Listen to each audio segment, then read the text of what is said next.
All right, this is happening. We're live? All right, this is exciting. Hello, everybody. How is it going out there in Twitch land? It's Professor Powers here. Nice to see you. I got a little bit of a lag, but that's okay. Welcome to the Imaginarium, or my office on hyperdrive. How's everybody doing?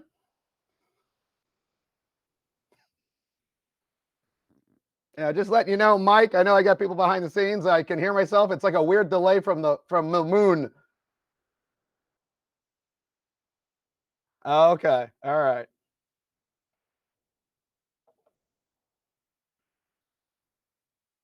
Don't know where that is, but I'll work on it.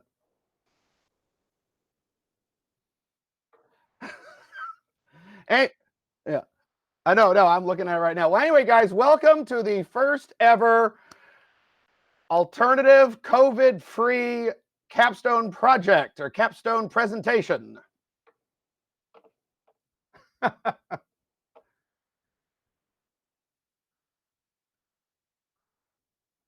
Yes, Zeb, I see human connection. We're as much of a human connection as we possibly can have.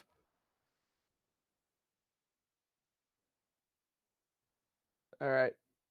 Mike, you'll have to give me directions on how to mute this thing. It is not working.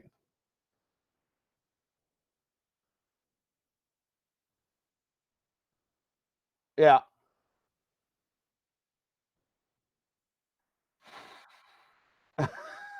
You think? Okay. Oh, beautiful. Got it. Okay. All right. There we go. All right, guys, we're doing this. Yes. Hello, boy. Howdy. We saw Powers is here. Good to see you guys. Okay. We're good. We're good. I'm not hearing myself twice. I mean, I don't even want to hear myself, but no, we're doing good, guys. Again, welcome. This is amazing. This is what we're doing in the 21st century. And if anybody can do it, it is us here at Informatics. So today it is my distinct honor to host this. And we will be going through a series of conversations with some very brave capstone and 420 individuals who have been working their tails ends right off. I can see them all over there. And we'll be looking at their work throughout the year. Because honestly, as you guys know, we normally have a giant capstone presentation. It's also been my honor to host that for the last couple of years, put together.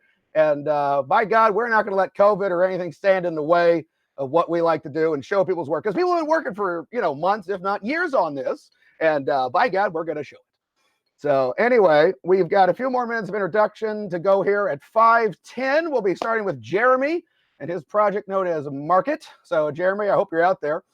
Then Elsie, Georgie, Tom, a bunch of other individuals doing shout outs right now. So but I want to say first off a couple of things. Yeah, sorry, try not to be distracted. When you have when you don't smoke or drink, you get to buy a lot of weird crap. So there you go. But no, I want to thank Professor Travis Foss for getting this thing going, for brainstorming and doing the brain seed of the whole thing. I want to thank Professor Zeb Wood for helping and all of his support.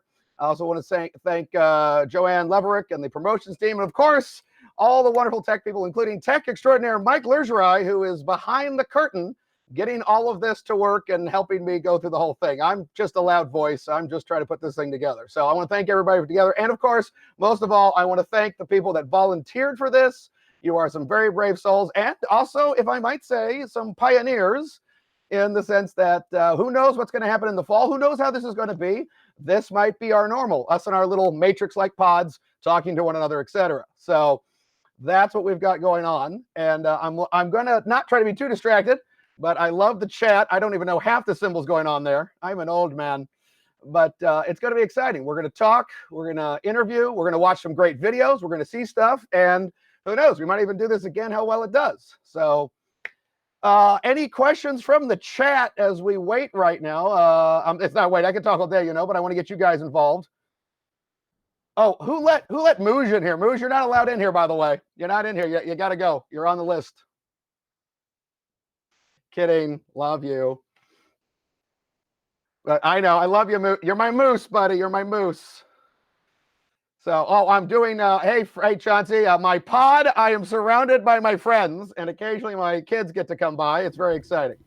So, if you guys need anything, I got stuff. I got my blue shell. If any of you guys get out of line, I got my blue shell. And if you really get out of line, you can have what my son loves the most, this thing, something from Fortnite. I don't even know what the heck it does. It just sticks to things. But no, this is going to be great, guys. Literally, we have all kinds of stuff from across the school. We've got comics, games, research, all kinds of aspects going on here. Music, sound, all kinds of things happening. So yeah, oh my God, it's not a green screen. No, this is a real place. This is the Imaginarium. So that's what we've got going on here. Very exciting. Hi, Chai. How you doing? Good to see everybody. No, you cannot have a toy, Zeb. No, I guard these with my life. It does look a little crowded, though, but it's really not that crowded. I look like I'm on the set of the Muppets and they've all frozen. I don't know what's going on here. So, but again, I just want to say I am proud of everybody. This is very exciting to do this. And I also want to thank Mike and Travers to get me set up digitally and equipment-wise. And don't worry, everybody here officially gets to win an official Albert trophy. So these will be handed out to you digitally as we go along. So as of right now, we got 5:09. We got 1 minute before Jeremy comes on. And please bear with us as this is our first chance to pioneer this. So sorry, I'm hearing in my ear. I'm coming in. Yes, come in. Jeremy is okay. I'm hearing from the control tower that Jeremy is on. Hello, Jeremy. Hey, it's Jeremy. How you doing, buddy? Doing good. How are you? I'm hanging in there. I'm holding on. So let's talk about your project for a second here. Can you give us a title? It's called Market. You're working with Professor Wood. Give us a little rundown, and then we'll watch your video. Might be a little weird to get the video on, but tell us what's going on here. So basically, came up with the idea last semester. Wanted to do a kind of a showcase to be able to show off my general knowledge as a 3D modeler and texture artist, and then go through and also learn a couple things along the way. So I decided to go ahead and try to do a environment. So I decided to go with a kind of a fantasy marketplace feel, working on a stylized aesthetic. So worked with Lope set up for a almost like a real-time rendering game engine, which this was rendered out using Marmoset Toolbag. Experimented around with Unity as well. And then, so yeah, it was just a lot of fun to be able to get the chance to do it. I got to dip my toes a little bit into Substance Designer, which was a new thing for me, getting to work with procedural textures and stuff like that, and also into kit building as well. So that was a lot of fun. Nice. Now, how long have you been working on this? Just this semester? Or? Just this semester, yep. Okay. Started very nice. Early January, so. All right. Well, thank you for that, Jeremy. It sounds really cool. Sounds wonderful. So we're going to switch. You got a video for it. So we will switch that video now, and then we'll go back to a few more questions. All right. Sounds good. All right.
Well, that was really great, Jeremy. That was really wonderful. That was like some of the comments: slick, clean, solid, very immersive.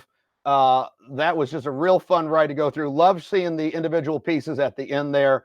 Where are you wanting to take this, Jeremy? What are you wanting to continue? Hopefully, you continue this on, or what are you hoping to build off of this particular project? Yeah, so starting off, one of the big things, can you guys hear me real quick? Just want to make sure. Yep, we hear you. All right, cool. All right, sounds good. So one of the things I would like to do, I saw a couple of comments in the comment section there. So this was actually done in Marmoset Toolbag as for what I rendered in Marmoset 3. I attempted to do it in Unity, ran into a couple issues. I'd really like to be able to turn this into a playable scene in Unity. That's just going to be me porting stuff over into that. I just didn't have time towards the end of the semester. A couple other things is I'd really like to focus a little bit more on the story aspect of it. I had a couple ideas later on in the semester of coming up with kind of like more of a story to the scene, tipping things over, maybe showing a bit of a fight, maybe putting in characters. I'd really like to do a couple characters to put in there as well. Okay. Well, now, what kind of characters? Now, that's really interesting because when I see this, I almost see like anything from, a typical medieval village to even maybe some, in my head, like Animal Crossing characters. So what would you put in there? I haven't had a lot of thought behind it quite yet for the character side of things. That's been more of a recent thought on my part. However, putting in some more, again, kind of a stylized, I was going for more of a cross between some fairly popular video game style there. Doing something a little bit more stylistic would be kind of fun. So something you might see, some characters similar to what you might see out of like League of Legends or Heroes of the Storm, stuff like that. Something would be fun, stylized, very hard bevel, and illusion characters would be a lot of fun to do. Yeah. Well, it is very nice. It is really quite solid. I could almost have you tried putting it in, or have you thought about VR by any chance? Yeah, so that was actually one of the main reasons I wanted to try to put it in Unity. Yeah.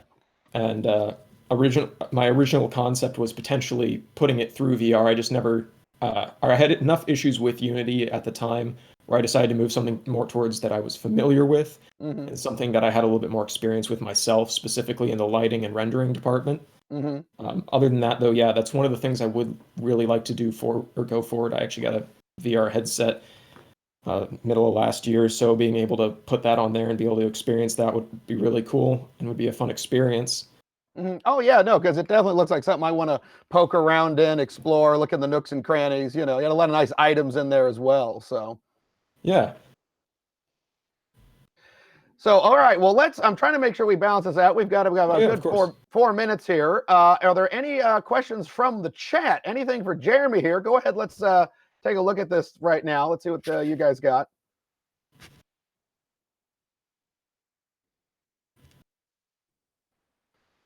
Let's see. We're looking like, well, we're not going to dab, first off. And then Professor Wood is asking, what do you want to do with these skills professionally? So, Jeremy, what would you like to take these out into the professional world and do? Okay, yeah. So one of the industries I've actually thought about getting into is virtual reality training and various other software training similar to that. I've talked to actually a couple companies before that do this, and I think it'd be interesting for me to be able to get the chance to be able to go in there and be able to be a part of this. As such, this is one of the reasons I focused on very low poly models, stuff that could run real time inside of a game engine, trying to do a style or other stuff like that. So I think it'd be kind of fun to be able to put it in that direction, maybe working with 3D scans as well, creating low poly, projecting the high poly scans onto low poly meshes, all that kind of stuff. Oh, nice. Yeah. I've been leaning professionally. I think I saw a couple comments earlier on where they mentioned whether or not I'd use Blender.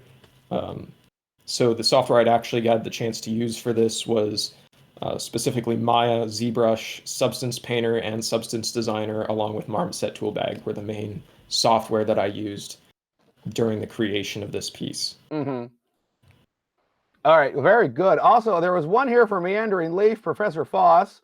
Let's see. What do you hope? Oh, well, I think it's the same thing. What do you want to do with your 3D skills in the future? You just answered that. Yeah. We've got Brantley McCord saying there, Jeremy, are you considering recruiting with other or working with other creators, character designers, etc., to drive some mutual benefit out of the project. Jeremy, how would you answer that one? It's not out of the question. I'd actually talked earlier in the semester to a couple friends of mine who showed interest in maybe putting some of their characters into the scene. So that was actually a potential thing on the table. Not probably for this capstone, but for maybe later on. Yeah. Oh, yeah. All right, we got time for one more here. We've got, what is the biggest challenge you had to overcome? And what was the biggest thing that held you back? What's the thing that kept you up at night? Biggest thing that I ran into very early on was I wanted to mess around with procedural textures because I was trying to use a kit system and making sure that things meshed up. So I actually had to go in and completely learn Substance Designer from scratch. So that took a pretty decent chunk up out of my at the beginning of the semester, trying to figure that out and trying to understand the node-based workflow for that software. It was a little a little imposing at first, I'd say, but it's definitely been a fun experience to get to learn that. Well, you certainly have shown that you've persevered, you've overcome, you've really developed something nice, Jeremy. So, I mean, I thank you for sharing. I thank you for participating in this. By the way, here's your unofficial trophy. Thank you. Congratulations. Yes, here is your trophy. There you go. And thanks so much for having me on. It was really nice that we could get this together and do this online. No, I agree. And thanks for showing to everybody. So everybody give yay, claps for Jeremy. Great job, Jeremy. Very nicely done. All right, good job. There you go. All right, control room. All right, thank you, Jeremy. Very nice. We are now switching over to Elsie Childers. Yes, one of my students and TAs. Elsie, how are you?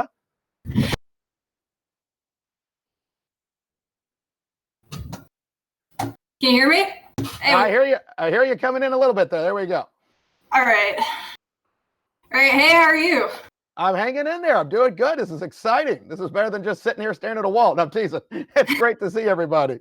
So, no, I love the earphones. I love the cat earphones. Those are nice. Thank you. So, yeah, webcam's looking better. So, so how you been? What's going on? And tell us, because, we've worked together for quite a while. And let's go over your project. Tell us a little bit about all the characters and the worlds you've been, and the creatures that you've been working with. And give us an insight to your world, Elsie. All right. So, well, at the beginning of the semester, I had four concepts for 2 characters and 2 creatures, and they all do exist in the same world.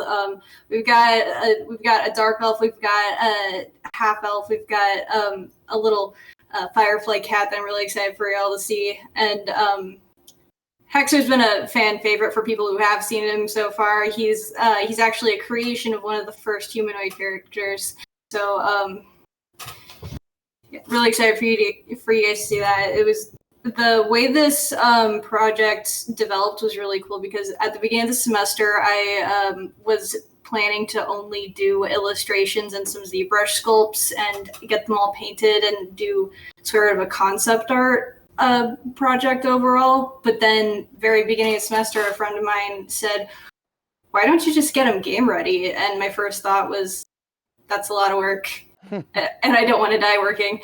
But then I realized it didn't necessarily need to be a one-woman operation because I have a lot of really talented friends. Oh, yeah.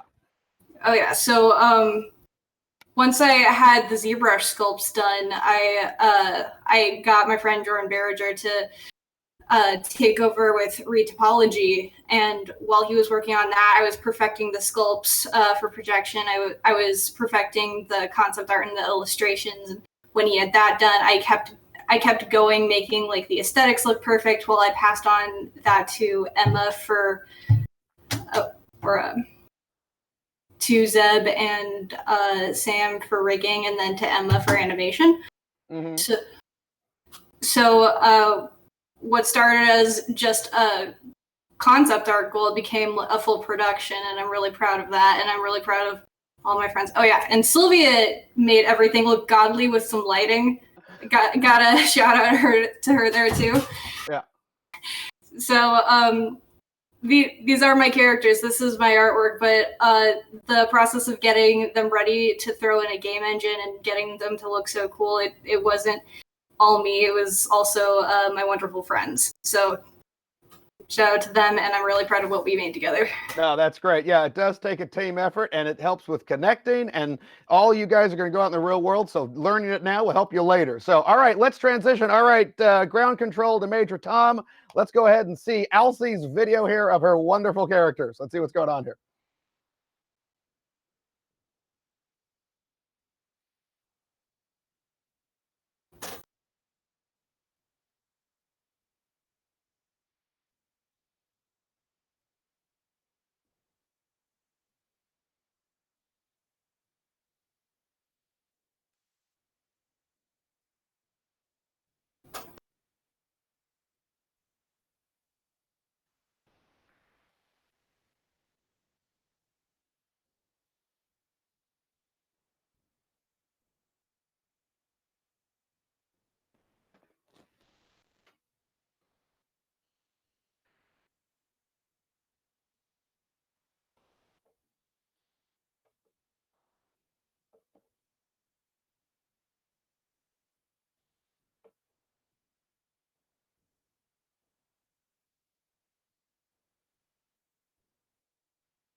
Well, Elsie, that was wonderful. And again, I've just been honored to see the whole process from start to finish. I even remember that little Philamponel, that little bioluminescent cat creature, starting off in creature class and then growing into that terrifying hybrid horse character, into your main two female protagonists. And just to see it progress from sketch to drawing to finished artwork to then 3D and then to God knows where it's going to go in the future is just amazing to see that process. You know, it shows that we don't do these things in one day and one breath. It shows the dedication and the work that has to go into this, you know, and then of course the budding out and the bridging out to other people around you. So that was very nice. So how do you feel about it? We've got about 4 minutes here. How are you feeling about it? And also I will say, I love the dichotomy between the creepy and the cute and the clean and the kind of rugged. You've got a nice dichotomy of character design there, which shows a good range and spectrum. But back to you. What do you think about more of it there? Well, this was a really it was a challenge for me for sure, but it was probably one of the most fun challenges I've ever put myself through. I am someone who definitely believes in trial by fire, and this was very much an experimental learning process for me, and I'm really proud of everything that I was able to make with my team. Yeah. All right.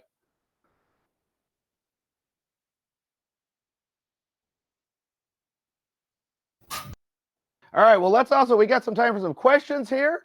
Let's see. Again, sorry, guys. My internet is very interesting right now. So if I'm blurry or a little bit behind, I apologize.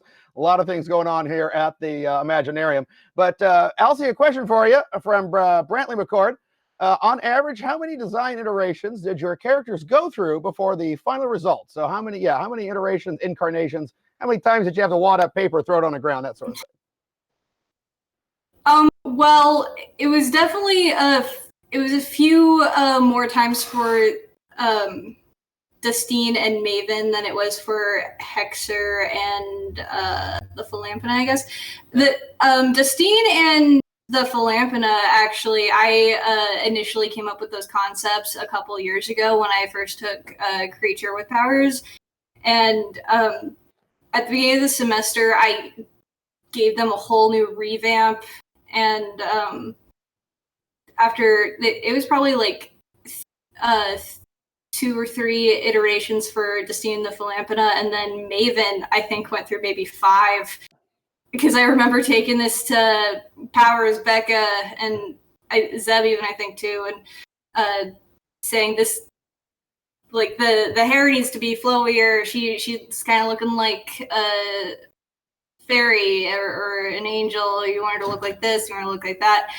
And Hexer, I think I maybe only took 2 iterations for him. Yeah. I right off the bat kind of knew what I wanted him to look creepy, but like in like a friendly way, if that makes sense. Creepy but friendly. Right. Yeah. Approachable but mysterious. Yes. All right, very nice. We got so many questions here. I love all you guys in the chat. I'm just going to pick. Is it easier for you to design humanoids or creatures? What do you think of that, Elsie? Now that you've done both. I don't know if I can pick a favorite at this point. Yeah, I think it was the creatures in this project specifically were easier for me. It took I think I put a lot more. I went a lot more in depth with the storylines for Maven and Destine, and that's why they took me a little bit longer. Gotcha. All right. Well, it's about almost 5:30 here, so I think we're going to have to move on and everything. But Elsie, let's give you a round of applause. Here is your trophy. Yay! Congratulations. Yay! There you This go. one. So good job. Thank you, everyone. Good job to Elsie. Everybody clap, dab, whatever you kids do nowadays. There you go. Very good. So thank you, Elsie. Wonderful. All right, it's 5:30. All right, ground control to Major Tom again. We're moving on to Georgie Lane. So we will move on to Georgie with their project, Virtual Museum Walkthrough. Can you see me? I saw you for a second. Yep, we're moving things around. I can hear you, Georgie. How you doing? You hear me? Great. I'm doing well. How about you? I'm doing good. My internet, I'm oh, there you go. You can see me now, hopefully. Yeah, my frame rate's dropping. It's great. I'm blurry. I'm like 1980s. Wonderful. You look great. How you doing? What's going on? Thanks. I'm doing well. Thank you for asking. So, all right. Great time. Good. Well, you know the drill. I like the plushies in the background. So thank you. Tell us. Oh, okay. So we got a visual walkthrough of a 3D model museum. Give us the lowdown. Break it down, Georgie. What'd you do? What are we looking at? Well, I'm basically representing the first of many groups for a course called, we call it M420. It's like a multimedia project development course where we work in groups that are assigned to us with clients who are assigned to us by the professors of Wood. And we basically work with those clients to create projects. And the whole idea is that the course gives you experience on how to work with clients and how to do the project pipeline. So I'm basically the first of many. So my group consists of myself, Camila, Tyler, and Mally, and we worked with the South Bend Children's Museum to create a virtual walkthrough of just a portion of an imagined museum space. Right. And that visualization will help them show the community what it could be and get support from the community, as well as get money from donors and investors, as well as fundraising efforts, so that it's easier to fund money for something that has a clear image of what it's going to be. Mm-hmm. So that's what we did. We created these spaces, and we weren't given any plans. We were just given like, hey, it's a lobby. It should have lockers and a bench and some desks, probably. So what we did is we took these basic ideas and one of the concepts from the client's website, and we created a lobby space. And then we also developed an original lesson plan and then put it into action in an exhibit, which we created. Nice. I'm going to go ahead and show off our video. Okay, great. All right, let's move on. Right. It sounds great, Georgie. Here we go. My name is Georgia Lane, and I am the project leader. My name is Camilla Huber, and I'm head 3D modeler. My name is Tyler Penwilton, and I'm a 3D modeler for the... I'm Mally Baker, and I'm one of the 3D modelers and texturers for this group. We are the Visual Museum Walkthrough Team. Welcome to Alt Capstone. Our client is the South Bend Children's Museum Planning Committee. South Bend is in need of an accessible and family-friendly museum space that doesn't require a long commute to either Chicago or Indianapolis. Our client needed a way to visualize their ideas to investors, donors, and the community to raise support and gather funding. We created a visualization of 2 spaces, a museum lobby and an exhibit called Environmental Innovation. The exhibit was designed based on an original lesson plan created by our team. The lesson plan featured in our exhibit educates guests on the importance of the environment and ways people of all ages can help to preserve it. Our visualization allows potential guests, donors, and investors to see what the museum could be. Thank you for coming to Alt Capstone. Please let us know if you have any questions about our work. Thank you.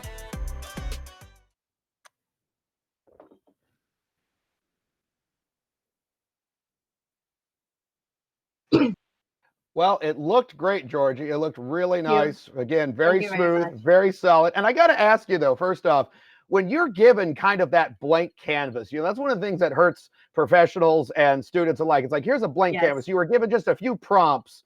I mean, how did you initially get over that kind of shock of not so much direction? Because we work with direction, but it's like, okay, here, free form, go for it. I mean, what did you have a reaction to it? And if you did, how'd you overcome it? And what really helped solve that issue?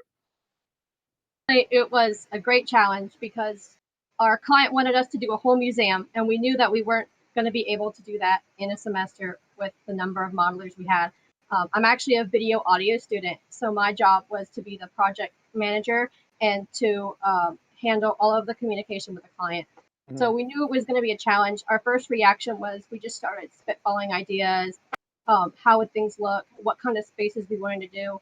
We decided it would be best for the client to have like the lobby, because that's sort of the landing page of the whole museum is.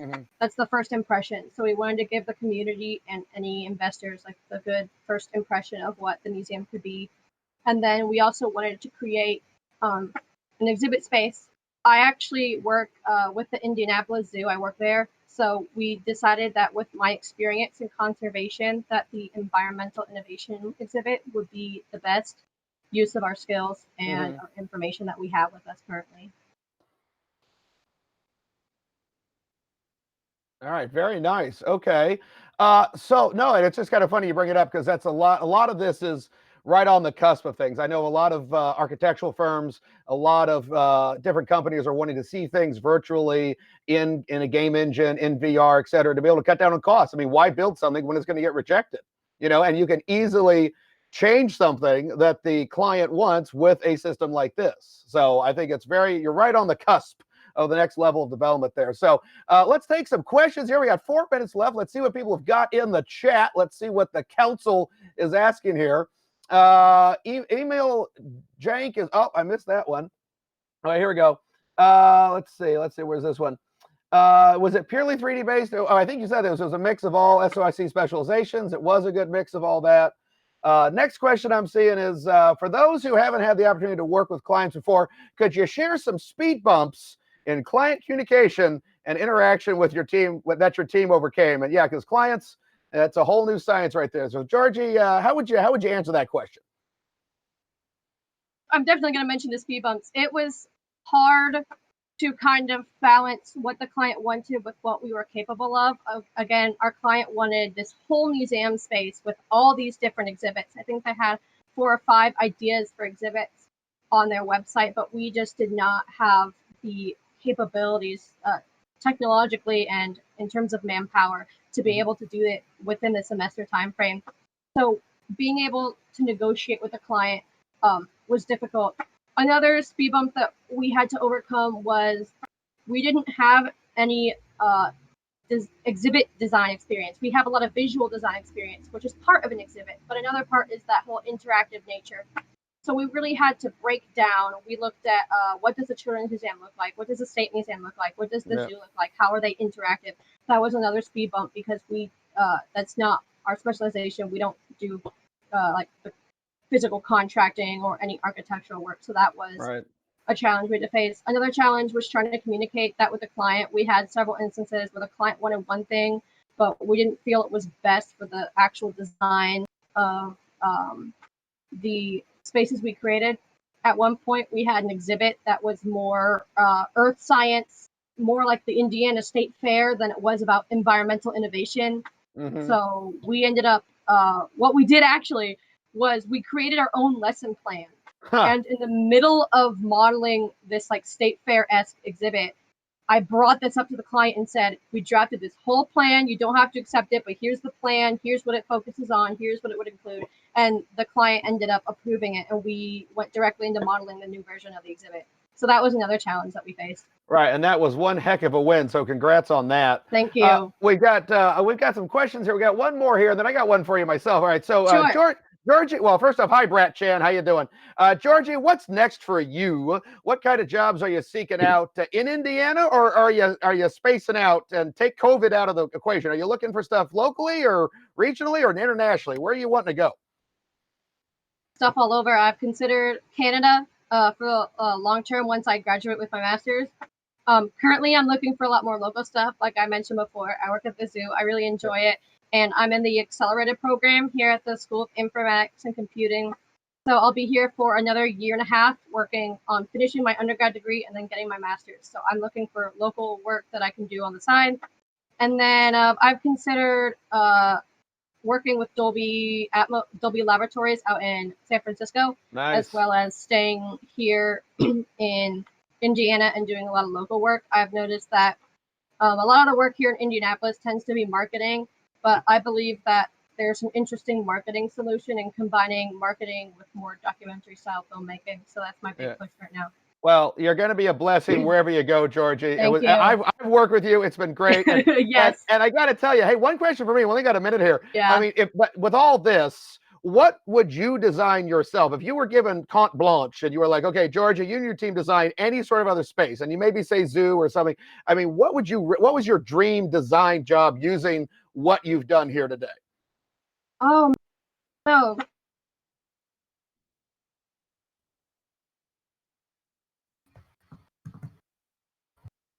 Sorry. Oh, things switched over. All right. Sorry, Georgie. Okay. Well, hi, Tom. Hi.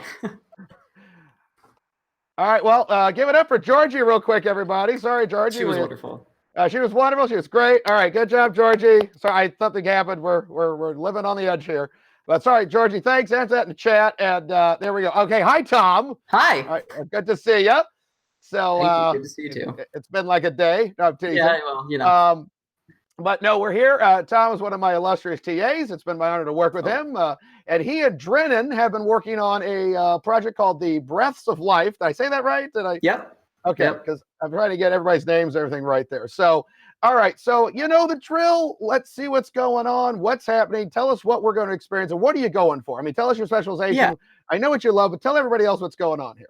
So my specialization's in audio and audio design, specifically in music scoring. And so I set out on this capstone to sort of create a abstract storytelling experience. Mm-hmm. And halfway along the way, picked up Drennan, who is a top tier programmer and just a wonderful animator as well. And, you know, he pitched me the idea of like, well, what if we put a visual on it, which I'd always wanted to do, but never had the skill. So we took my music and I sort of, I guess you could call it choreographed. Yeah. Some sort of abstract like particle systems that we tried to throw in and make a story with. What you'll see is the first piece of 5 that we all created. Mm-hmm. So yeah. Okay, well, let's experience this visual audio journey. All right, very cool.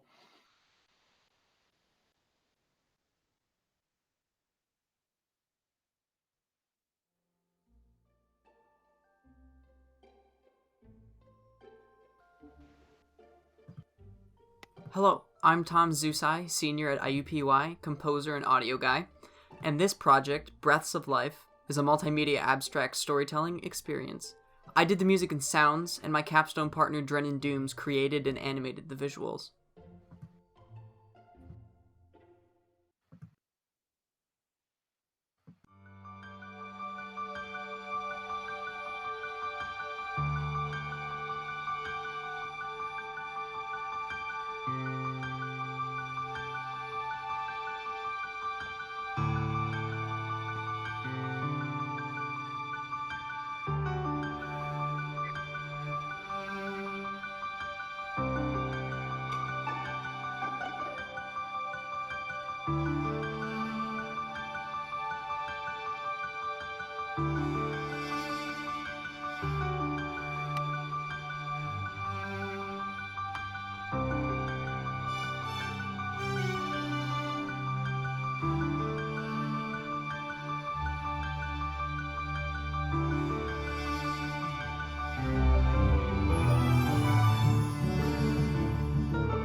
Well, I'm certainly relaxed. That was amazingly beautiful, Tom.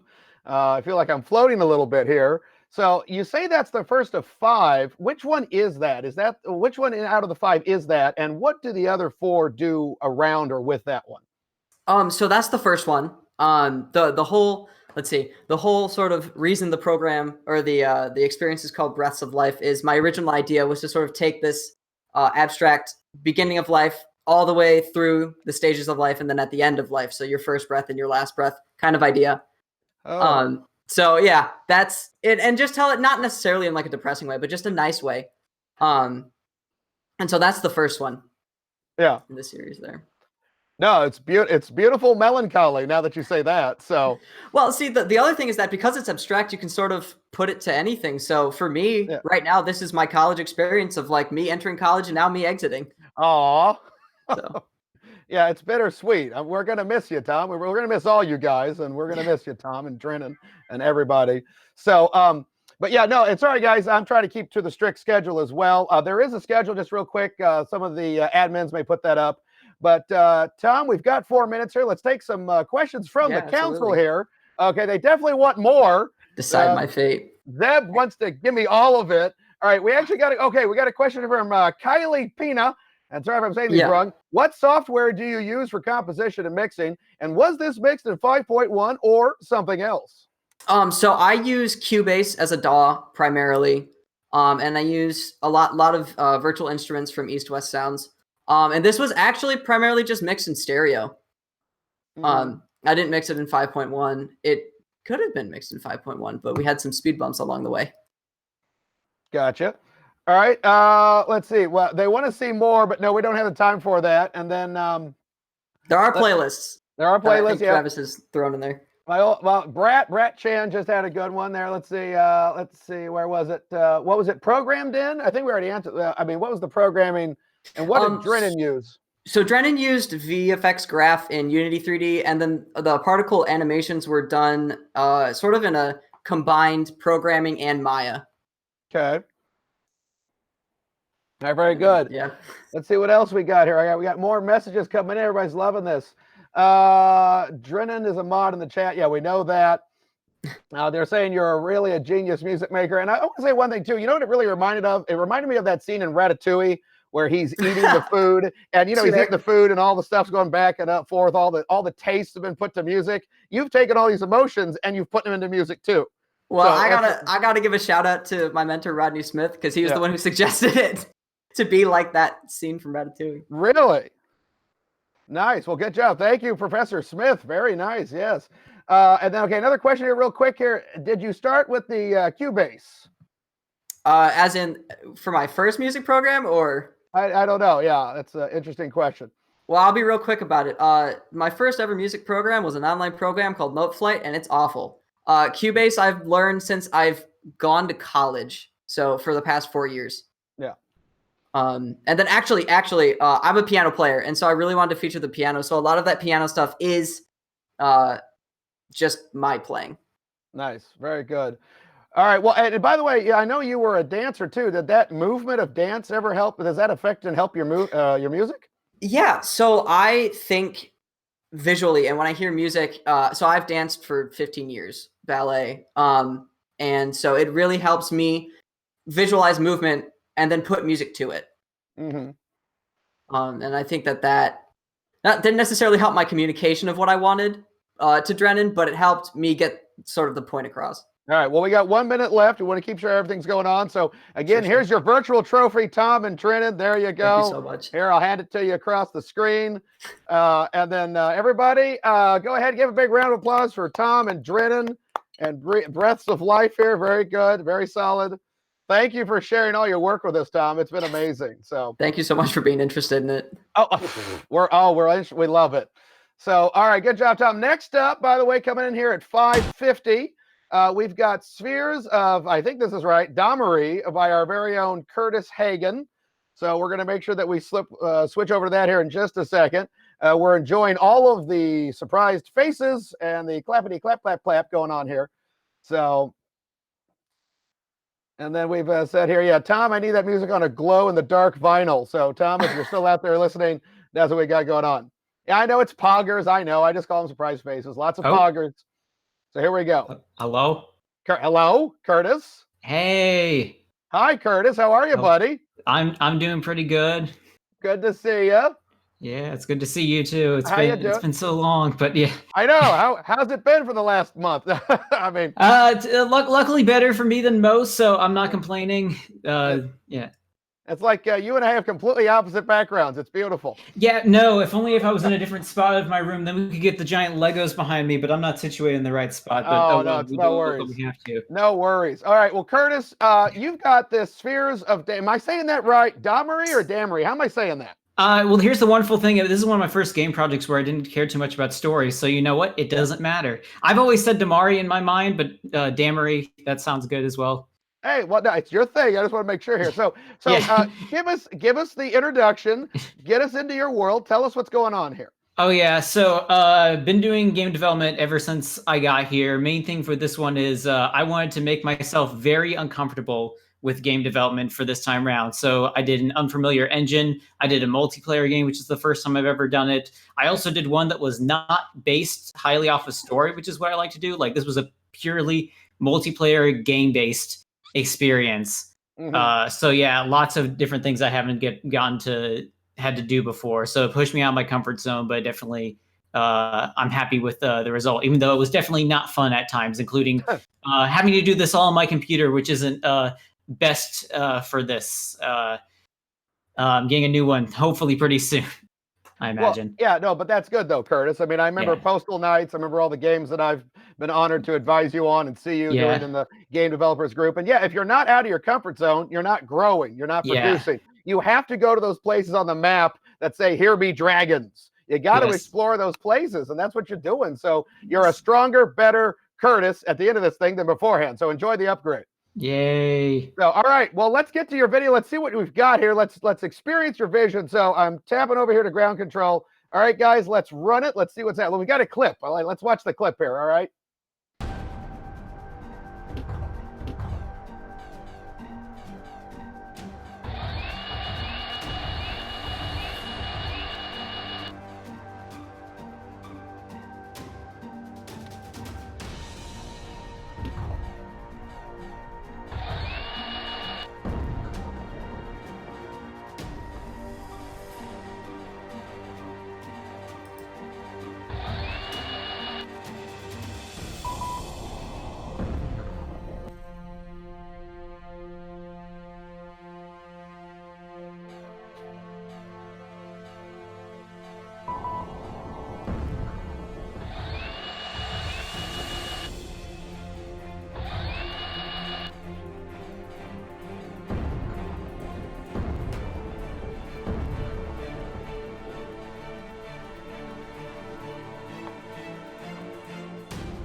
Wow, there we go. No, that was quite dramatic, buddy. That was quite dramatic. And I love the battling going back and forth. Yeah. And I saw in the chat, it does remind me a little bit of like an older NES game, like balloon fight, things like that. And now you worked with Professor Foss on this. Did anybody, again, I'm sorry if I missed this, anybody else assist you with this? Did you look to any outside sources? How did this come together? This was all me. So like I'm a primary programmer and I've had to work with other things I have to do. So this is kind of a culmination of pretty much everything I've learned over the past 4 years. We've got the main programming in Unity, which we have. There was the stuff I did with art, did all the art for that, did all the sounds, did things with audio work with that. The only thing I didn't make was the background music, which came from a royalty-free website. Mm-hmm. But other than that, I had to basically do everything for this. No, that's great. I mean, you're a one-man creation machine. That's very good. You're getting Yeah. lots of pogs. A lot of things Ooh, going on there. yeah. Lydia Yeah, I says, see. "Great stuff, Curtis. This is good. Yeah. Go program boy, go. Great." Yeah. Oh, hey, May's here. Thank you. Someone mentioned when they mentioned Balloons game, I think they were talking about Balloons Tower Defense. Oh yeah. Which was one of the main things. I wanted to do early idea was it was originally a single player tower defense game like Balloons Tower Defense. I was like, well, let's make this 2-player again to push me into the vein of things that I've never done before. So 2-player. First time I've had to do balancing for things. In fact, even the things you see in this video aren't even accurate. I've done things like change, the speed of the robots, how much money things cost, how fast your income comes in. And even there's now a new bonus money that that appears on the screen, and you got to be the first one to get to it. Nice. So yeah, that's what it is. Well, my apologies. I'm an old 8-bitter, so when they said balloon game, I thought balloon fight. But that's fine. It's from a different era. Nice. All right. Well, we've got a good 5 minutes here. Ooh, okay. And it goes fast, especially with such great work. So, guys, what questions do we have for Mr. Hagen here? What do you guys want to know? Oh, here we go. How did you handle the scope creep? Or did the project hit the initial targets without scaling back? Because we all know about scope creep. We know how these things get a hand. How did you balance it out, Curtis? The main thing is again, this was the first time I didn't do anything story based. So before I had the initial idea, someone mentioned in the chat there's a rock, paper, scissors aspect. And originally it was the 3 things you had where you had mines to get more money, and you had the robots, and you had the turrets. The problem was that after testing, you then end up with 2 sides that have thousands of turrets, and eventually no one could win. So then the missile was created as a way to balance things out, and then the mine ended up being not too useful. So that's where it got to the rock, paper, scissors aspect between the robots, the missile, and the turrets. All right. So there was no scope creep because I didn't dare to dream any bigger. I just did whatever I had to do. So, and we got to see where it went from there. That's so you dreamed reasonably. That's nice. you dreamed in balance, which is interesting. Hey, okay, so we got another one here. I'll ask again. What inspired the name? And then what are your plans for the future? Let's hit both of those. So what inspired the name again? And what are you going to do in the future here, buddy? So it's Spheres of Damari because I ended up, when I wanted to visually distinct the 2 sides, I did let's do one side spheres and circles, and let's do the other side with triangles and stuff like that. So it's technically named after one of the factions, and Damari is the name of the planet. It's like very sci-fi. Like you've got robots, you got these laser turrets and all that, and missiles. So that's where. As for the future, like you mentioned, I still have been working on other game stuff like Pulsar Knights, which of course could have been my capstone, but wouldn't have been challenging. Yeah. Then we've also got, I'm working on another capstone group with Laurel, Tom, Tori, and a bunch of others. The Cryptid project, which they unfortunately couldn't show off tonight, but I've been working on that, and that has also been fun. Just to continue making games, continue collaborating with awesome people. I've made a lot of good friends.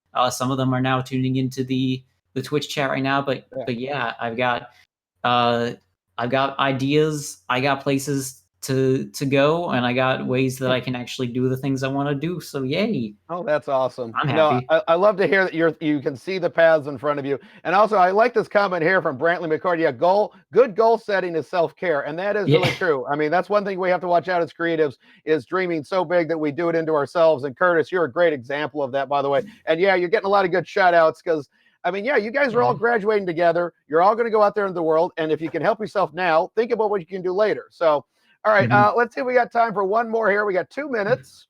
Yeah. So we got a lot of shout outs going on here, a lot of pogs. Waiting for questions.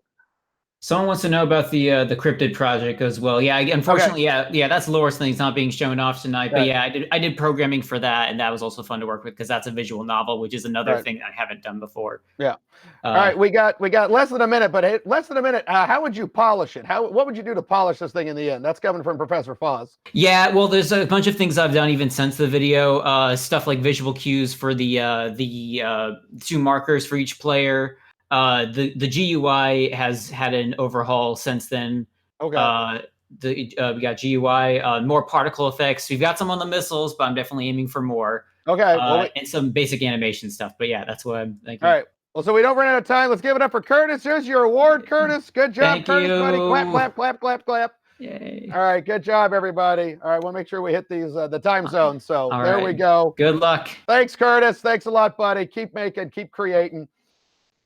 All right, team. All right, team Twitch. We've the next one coming up here at 6 o'clock is the Gamers Hall digital brand by Day Williams. It's also by Mooj and Day. So Day, are you there, sir? Yes. All right, great. How you doing? I'm good. How are you? Good. The day treating you well? Yeah, I actually Good. got dressed for this, so. Oh, well, thank you for dressing for this. Thank you. I appreciate it. That's very nice of you. So, all right. So tell us a little bit about yourself and what did you do for Gamers Hall? Because I've been proud to be an advisor of that for years, ever since Gamers Guild and now Gamers Hall. So what were you doing? What were you helping to increase the brand at Gamers Hall here? Yeah, so for those that don't know, the Gamers Hall is a union between two former groups on campus, Gamers Guild and the Esports Club.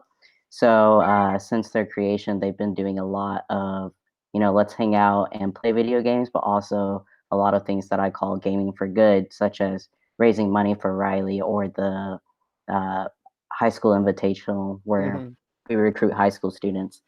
So what Mooj and I did is we revitalized the brand logo, general facelift, a new website, because we want things such as this that could have a huge impact on not only Indianapolis or Indiana, but the whole world to have a strong visual presence. Yeah, no, you guys have been growing leaps and bounds, and Professor Wood has done a great job of doing these. And you and Professor Wood have been doing a great job getting these high school invitationals out there. It's amazing to think we live in a day and age where there are junior and varsity esports teams out there at local high schools, and then they're training for college scholarships. I was lucky to apprentice one of those last year, and it's going to really turn into a crazy world. I mean, esports are making more than golf right now. And one of the latest statistics I saw. So you guys are again on the cusp of getting it out there and getting more students and people interested in college. And then who knows, maybe there'll be a super pro league someday and we'll have Tuesday night esports. But anyway, all right, let's take a look and see what you did here. All right, so those in the control room, let's see what Day has done here. And let's see how Gamers Hall is going forward.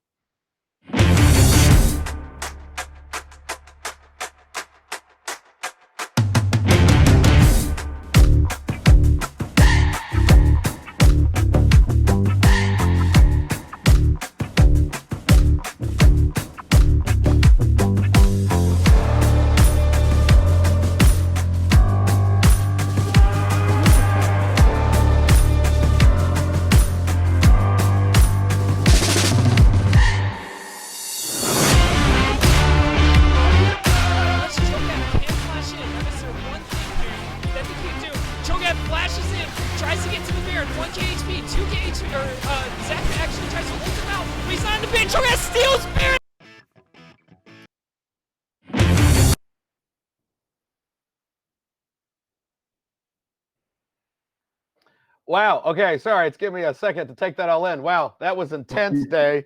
That was good. Jeez. Sign me up for goodness. That was good. Eye-catching. So slick.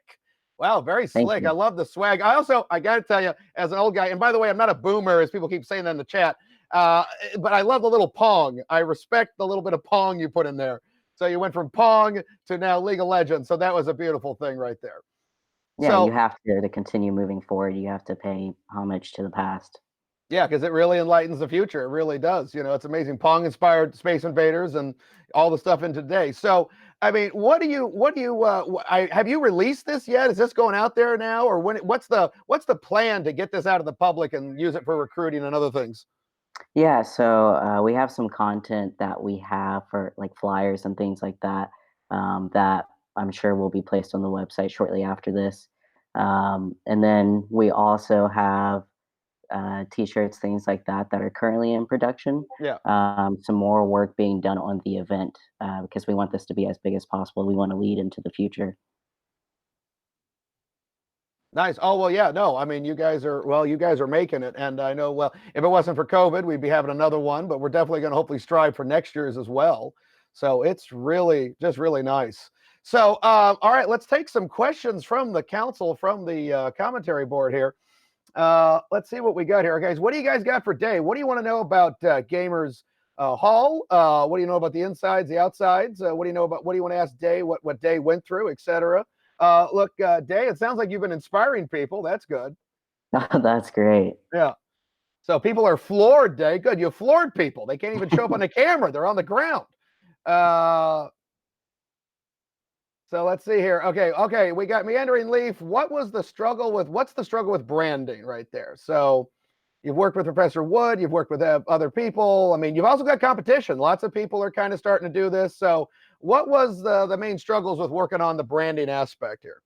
Right. So, I mean, it's hard to take something that's already been there and strip it down to its core elements, figure out what that is, especially if it doesn't have uh, much structure to it to begin with.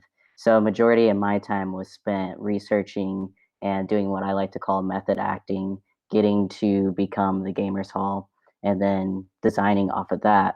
Yeah. Like I said earlier, we want a strong brand because that leads to getting more sponsors and being able to do more for the kids and more for our graduates and our community. Yeah, no, very good. And another great question here is how do you measure the success of this? I mean, it really is interesting. We really don't have set rubrics. We really don't have a set history. We don't have a history to really pull off of, at least in this region. We can look at traditional stuff like other sports and other events. But I mean, what have you guys thought about to measure your rubrics of how this design affects individuals, draws them in? I mean, what is your measurement of success of this brand and its usage? I think you have to look at it from two perspectives. So you have the economic side of things, which is um, like Indiana being a tech hub or becoming a tech hub. So we have to look at the graduation rate, their rate of employment, things like that, and their participation in our program. And then like the other perspective as a dad is like, how happy are people? Do they think this is cool? Does it represent the brand well? Our students doing things within the community that they really enjoy and that they feel like impacted. So two kind of different things. Yeah, and what's it been like? Just a side question, like working with parents, working with people that have come in, because it's still kind of a hard sell, to really get parents to see this aspect of college. And I find it valuable, but it's viable. But I mean, what have you found in that area in terms of working with parents and people that don't quite understand? Yeah, I mean, I feel like it helps me a lot being a dad because I have some of the same concerns. Like, you want your children to grow up to be successful and happy, but you don't want them to be broke either. So Yeah. sometimes with parents, you have to make the appeal from, again, a money perspective. So, for instance, about 37% of esports participants or players, they are computer science majors and engineering majors. Um, so, those are the people that are going on to write software and develop new technologies and systems and things of that nature. And then, they can still live happy lives in Indiana. They don't have to go out to LA or anything like that Yeah. to live a happy life. Yeah. So you got to approach it from two different ways. Well, no, and I love that you have the student perspective and the dad perspective, so you can see both sides of the coin. And but then definitely a few more questions here. Let's see. If you guys look in the chat, there are ways to connect with other people like Brett Chan and Professor Foss on more information here. And then let's see what else we've got here. The good question here: would you be excited about IU having an esports NCAA team someday? Day, what do you think about that aspect? I mean, I think it would be awesome just from I'm very much a merch guy. I like free stuff too. So to see people in jerseys with their names on it and have posters and things like that, I think that would be awesome. Um, I'm not sure if we will go that route or if we'll be more independent. We'll just have to wait and see what's best for the organization and the community as a whole. Yeah, no, you made me think about all those jerseys that they retire and they frame and you can buy at sports stores. Someday they'll have that for esports players. You know what I mean? That'll be Yeah, one that's the heck. goal. That'll be a real revolution. So, okay, we got 1 minute. Let's see if there's anything else. Yeah, really great insight. A lot of people are saying great insight, Day. You've got a good perspective. You've got a great handle on this. So, yeah, guys, let's just give Dave a round of the day. Seriously, great job. Round of applause. Clap, And clap, Moosh. everybody. Here is your award. There you go. Yay. There you go. So, But yeah, no, it's really good. Just keep it up, keep it going. Are you graduating then, or how much time you got left here at IUPUI then? I am graduating. Okay, I just got to double check. Can't really ever tell with everybody. So, all right. Well, thank you for leaving this behind, and thanks for leaving it with esports. We hope you still stay connected with everybody, even as an alumni. I definitely will. I want to make So- sure that this is successful. All right. Good job, Day. All right. Very good. All right. We got to switch over. All right. Now it is 6:10. We're going over to, and I was at Kayleen. Am I saying that correctly? I'm sorry. 6:10. We're going over to, and I was at Kayleen. Am I saying that correctly? I'm sorry. Yes, that's it. Okay, good. Well, hi, Kayleen. Welcome. Matthew, nice to meet you. Your project is called Crowdsourced Bioplastic Materials Website. That sounds fascinating as all can be. So let's introduce yourself and tell us what you've been working on here. This is really interesting. It's a mental imagery mobile application. So this is really engaging. What have you been doing here? What have you been doing we created a website for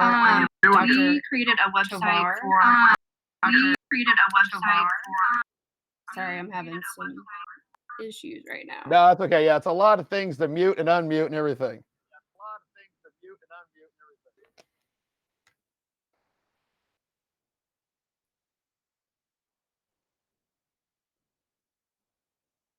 All right, let's, how are things now? Yeah. Well, while we're working on that here, guys, let's see. Let's look at a little bit more. Oh, Kayleen's back. How you doing? Okay. Oh, we're going back and forth here. Very good. But again, the main thing here is I'll say, while she's bringing this up here, we're looking at a crowdsourcing website for biovast plastics to help provide information to other individuals here. That's what I'm getting to see right as well there. So we're getting a little bit of feedback loop, but again, guys, like I said, we're doing this live and raw, and it doesn't get much more real than this. So we are going to continue to connect with Kayleen here as technology allows. While we're waiting for that, any general questions for you guys, or for me, for you guys? Anything on your minds right now? Anything about previous projects that we've looked at here? And by the way, again, just so you know, we are going to 8 o'clock or so. This is going all the way up until, let me double check, 8:20. That's when I will be providing the conclusion. So yeah, hi, Brad. Hi, Power. Yeah, hi, everybody. My kids have been watching this too. So my kids have been out there. Bye, Alexandria. Bye, Sammy. Bye, everybody. So there you go. Father Powers. I'm not a priest, for goodness sakes, though I can legally marry people, which I've done. But yeah, I love you guys too. But again, yeah, no, see, normally, our capstone project, our capstone show, for those that don't know, normally goes on this Friday from 4 to 8 p.m. And this year we were going to have a total of 134 participants. But unfortunately, as you know, this is our new world, which is why I'm just excited to have as many people here as we have. And if this proves to be successful, who knows what kind of weird, beautiful hybrid we're going to have in the future, you doing it live and doing it, reaching out to you guys digitally like this. I mean, I'm staring at a weird little black eye camera, but I can see you all out there. So, yeah, I married Brett. Yeah, I married Brett. Well, I didn't marry Brett, but I got Brett married to Brian. Let's go ahead and clarify that one. So, all right. So we got some information. Some information coming in, guys. Don't worry. We have some of the most skilled tech people in the country working on this right now. Yeah, let's see. Tinder Lumpling. I love your names, by the way. I just like the fact that I can legally say some of these out loud.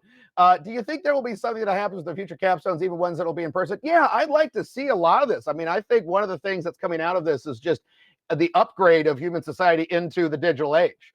I know people that have never worked on anything digital before, but are having to do so from their homes, offices, things. And so I think we've actually got I mean, COVID's horrible. It's awful. But I'm saying there's one little thing, and that is I think everyone's getting kind of an upgrade on how to work all this stuff. Webcams, Twitch, Discord, all these different things. I mean, it's really been engaging to see people, older people, young people really getting on the ball here, So yeah, I'd really be going for, oh, hi, Becca. Good to see you. Yeah, let's see. Georgia, you're saying, I think it would be cool to have a virtual aspect of regular capstone so people can tune in. Yeah, you know what I'd love to do? I'd love to have roving robots like Tina Belcher in Bob's Burgers. Just a robot that goes around, has an iPad, films things backwards and forwards, and then we can have people all over the world do this. Why can't we reach out to somebody here is from Denmark, we could Australia, maybe some island in the middle of nowhere, and we can connect with them. And no, that's not Hobbs. This is my little. This is the Jaguar plushie. Go Jags! Go Jags! Yay! There you go. And again, I put out a lot of plushies. There are a lot of plushies. I do collect a lot of things. So that's that. Got. But yeah, no. Oh, we're getting some information in just a second. All right, yeah, let's go ahead and do this. So let's before we run out of time, let's just run the video here real quick and let's see what's going on here.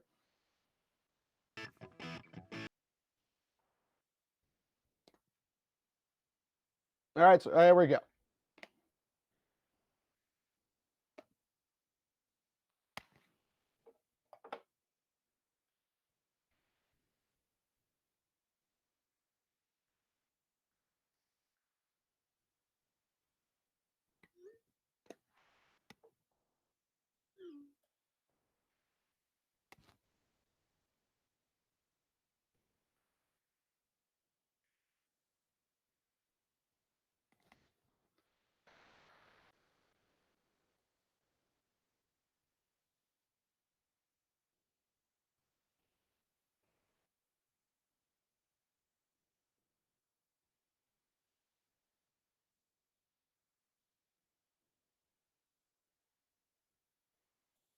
All right, guys. Yeah, didn't hear any audio on there, but it definitely looks like Kayleen has done a lot of research on this thing. So we'll get information out to you guys about Kayleen's project. And sorry that things didn't quite work out, Kayleen, but thanks for getting your visual on there. And we've got the research and we've got the links and everything for everybody to explore this later on. So guys, give it up for Kayleen. We got it. We got a little bit in there. So good job.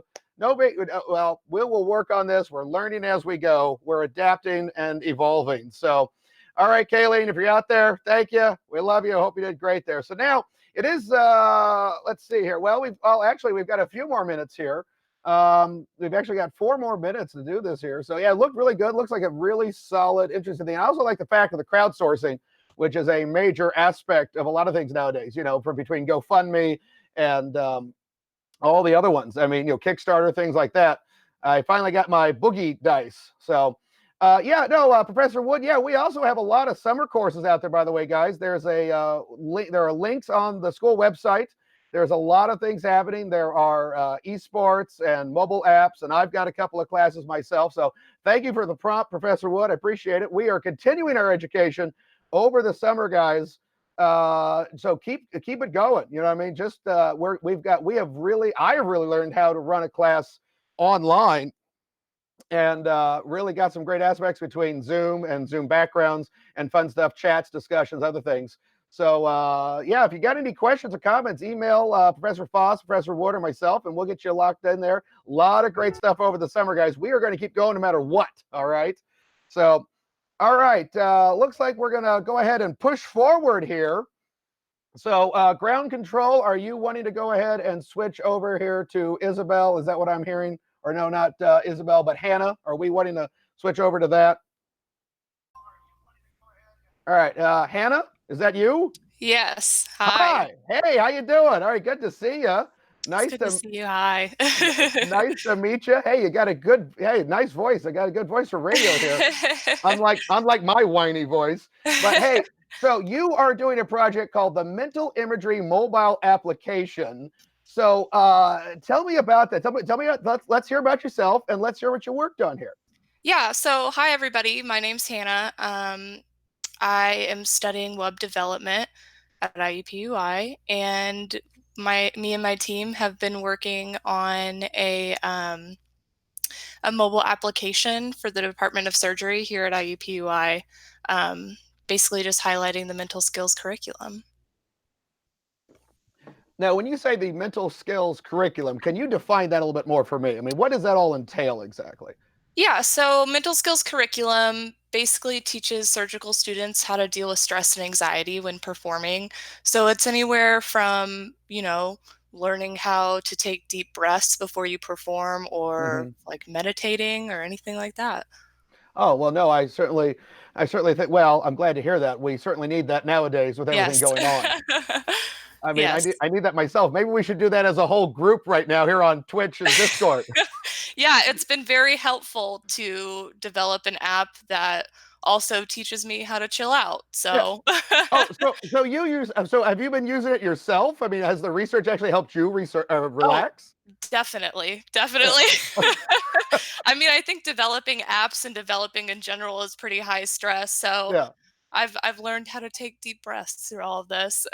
Well, that's amazing. It's like, no, it's great because you've actually made this for other people. And then even when you're stressed, you're like, hey, I'm going to go with my own work. I'm going to look at my Yeah. own work and use it. Now that's effectiveness. That Yeah, really I'm is. gonna go and just, meditate for a while and yeah. Nice. Well, hey, and you can advertise, hey, it works. It works on me. It's going to work Yeah, on you. So, absolutely. and also I got to say it's perfect timing because the stress levels of our planet are through the roof, Yes. So we need this now more than ever. So thank you for doing that. So, Yes. but let's jump ahead here and let's go ahead and let's roll your video. Let's roll the clip. All right. And we'll see what we're looking at here. All right. So let's go. Here we go. Ground control.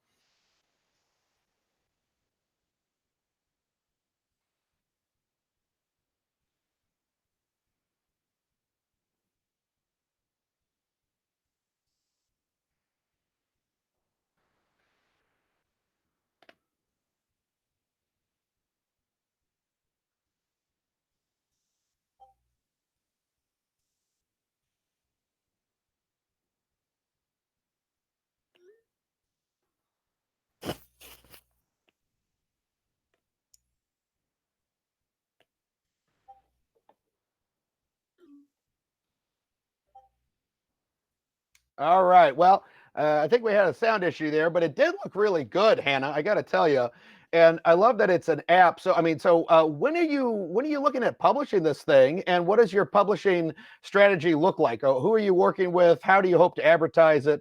How do you hope to really get it out to the public and really increase its effectiveness? Yeah, so we're working really hard to actually get this published this semester. Mhm. So within the next couple weeks, I don't know how great that's going to happen. We're trying to do like multi-platform, so we have Apple and Android, and Apple is a little bit more difficult than Android. So Yep. it might take a little bit more of a process with Apple, but it's pretty much good to go. Aside from dealing with the technical difficulties from Apple, publishing is, I mean, it's pretty much good to go. Nice, nice. Now, two things for me. What inspired you?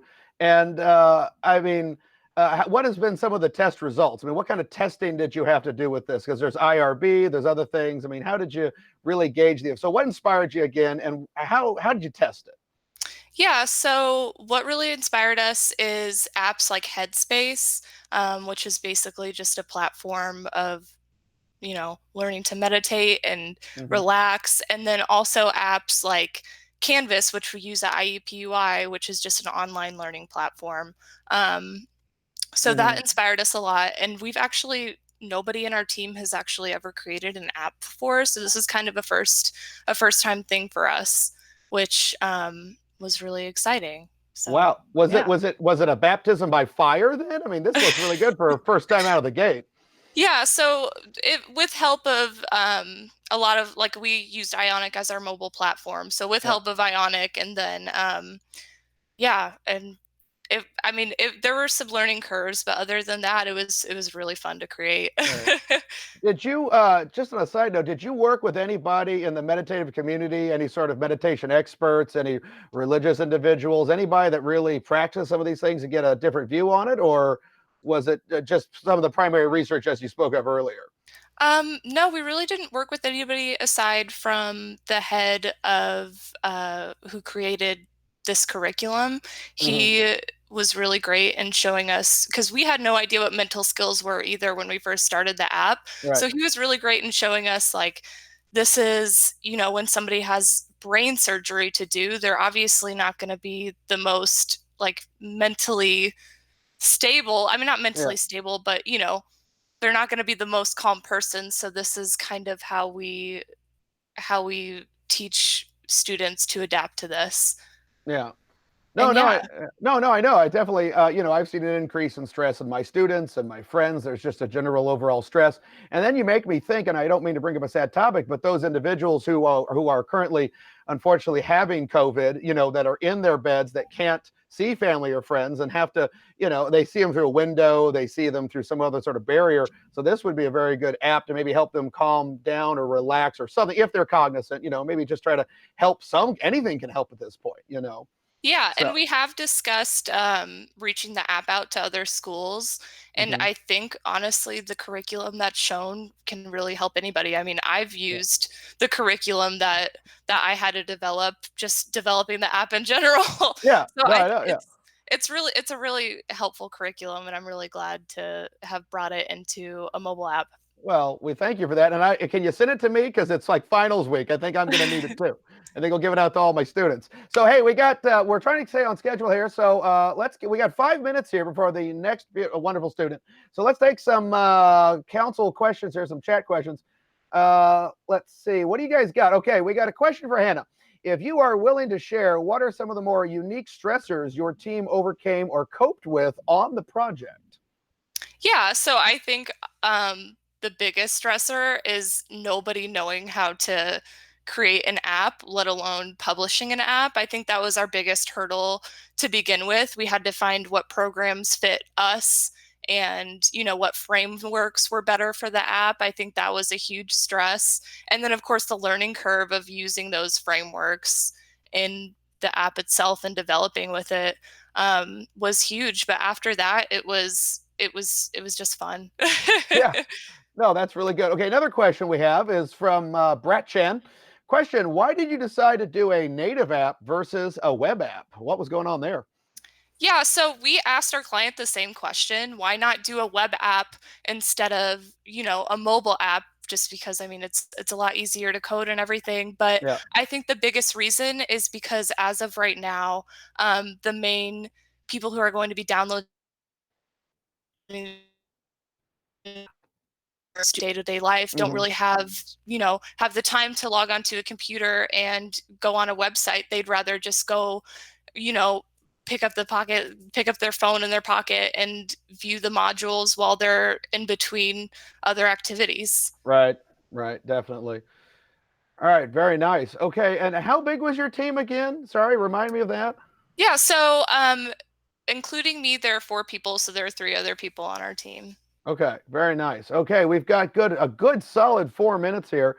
We've got Brantley record saying congrats on grounding the project in your prior knowledge and for being persistent with your work. Yeah, I agree with that, Brantley. That is very good. It's good. I mean, it's a baptism by fire, but you had your own initial stressors and anxieties which poured into this, which then boomerang back, and then you helped really yourself. So it's quite amazing to see that.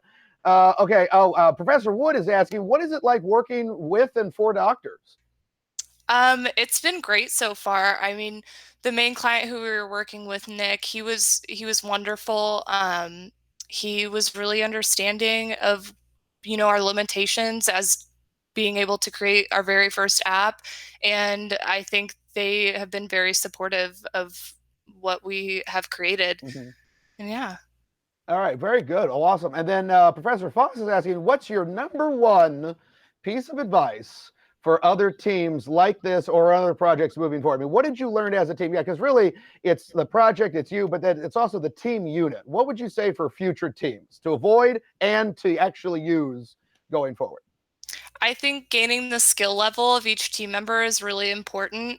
I mean, when we first started out, it was kind of a learning hurdle to, you know, really just, I don't know, I guess just gaining the skill level of each team member and then using it to your advantage is really important. My other team member, Andrea, she's great at designing and she's great at UI and UX. So we pretty much just said, I'll do development, you do UI and UX, and then we'll come in the middle and really gauge where we can, thrive together. All right, very nice. Okay, let's see. We've got about a minute here. Let's see here. What else we got here? What else you guys have here for the wonderful Hannah and the project here? Let's see. Well, you're getting a lot of pogs, Hannah. You're getting a lot of signs here. It's very good. Let's see what else we've got. But well, what's after this? I'll ask this one. What are you going to do after this? What do you think? I mean, other than continue the project, what do you want to do next? Yeah, I mean, I would love to continue the project. There's a lot of stuff that I look at and I'm like, oh my gosh, I want to do this, this, this, and this with the project. But I found that I really like to create mobile apps. It's a really fun thing to do, and I love developing, web applications and everything like that. So anywhere that takes me towards that direction is what I'm really excited for. All right. Well, great job, Hannah. By the way, clap, clap, clap for everybody. There you go. Here's your award. Here you go, everybody. There's that. We've got 10 seconds for the next one. So, Hannah, great job. Good to see this, and I think you should share it with everybody. So, give it up for Hannah, everybody. Thank you. All right. Thanks, Hannah. Thank you so much. Okay. All right, guys. The next person we are switching over here is Jacob. His project is known as Career Analysis Organizational Promo Video. So, Jacob, do we have you on the line? Hey, Powers. I'm here. Oh, okay, good. I don't know if I see you. Okay, gotcha. So, Jacob, tell us about yourself here. Let's see here on this thing. This is an animated promotional video for the Career Analysis Organization. So, tell us about yourself and what we're going to be seeing here. I'm Jake. I was a project manager. The rest of my group was Maya Merriweather and Russell Roberts. Together, we constructed an animation promotional video for Career Analysis Organization, a youth career exploration program which helps students find their career paths through project-based learning and job shadowing. Wow, very nice, very needed, and very nice. So, all right, let's see what you guys have made. So, ground control, let's run that video. Let's run the clip. As a team, Jacob Keatsman, Maya Merriweather, and Russell Roberts collectively constructed an animation promotional video for Career Analysis Organization of America, a youth career exploration program which helps students find their career paths through project-based learning and job shadowing. In our project, we showed how after CAOA, one progressively succeeds and finds the career for them.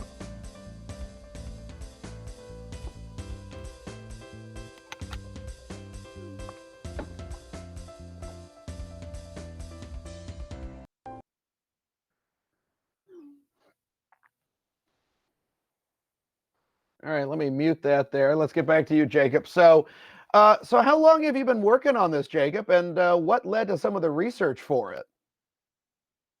We've been working on this project for a few months. It was part of Zeb's N420 course, and most of the research had to do with what Career Analysis Organization, who they are, and what it is they do exactly. Yeah. Compared to other organizations that do similar things, of student working, career pathing, Career Analysis Organization, they work directly one-on-one with students in person, as opposed to many online resources which just provide links and resources for students to go to directly. So this is a much more, so you're really going for much more of the personal aspect here, right? Really getting down one-on-one, working with somebody, analyzing their skill sets, and then really kind of targeting their future job. Is that quote? Would that be accurate or no? Correct. Yeah, that helps students find what it is they're interested in doing and giving them the path to achieve that. Nice. And so, how was the research for this though on it? I mean, did you interview a lot of students or just look at other sites? I mean, I would think some student input was probably there, correct? Or how did this all come about then? Most of the research came directly from our contact with Alona, who is the CEO and founder of Career Analysis Organization. Gotcha. Okay. All right, very nice. All right, well, we got some good time here, so let's switch over because, I'm talking here. Guys, what do you have for Jacob here, especially with a lot of students in the stream here? This is a project that you guys would probably be taking advantage of. What kind of things do you have for Jacob in terms of what would you look for in it? What would you like added? What did you guys see from the video? What are you guys thinking out there? All right, good. All right, we got Brantley again. Hi, Brantley. Great question so far, by the way. Let's see. Question for Jake. The animation/video comp is something my students often underestimate the development time of, no matter the format. How did you manage, again, the project scope? I mean, because this is quite an endeavor. How did you guys work with scope creep and keeping it all balanced and together? Most of the managing had to do with our pre-production, getting the storyboard down, getting the Mhm. character design down, and just keeping things moving forward was how we kept things contained. Right.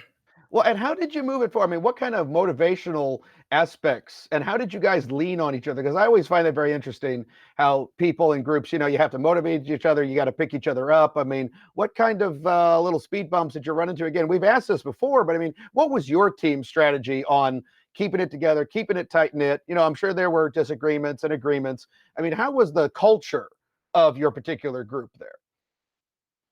The biggest hurdle that we had is that most of us, well, all of us in the group, our experience is in live video and video shooting as opposed to animation. Right. So just keeping things together, we tried to keep our process as close to what it is we had with our live shooting in terms Mhm. of pre-production and storyboard creation. Nice. So it's kind of you've already got that skill set, and now you're like, how can we apply it towards this new incarnation? So that's really engaging. Now, Professor Foss is asking for you, Jacob. If you did this over again, what would you do differently? How would you adjust it? How would you change it around? What would you do? That's a very good question. uh, the main difference I would do is to get all of our pre-production set in stone and permanent Mhm. much sooner than what we had and did. Mhm. I would say 3/4 of our entire working time was in pre-production and not so much of production itself. Right.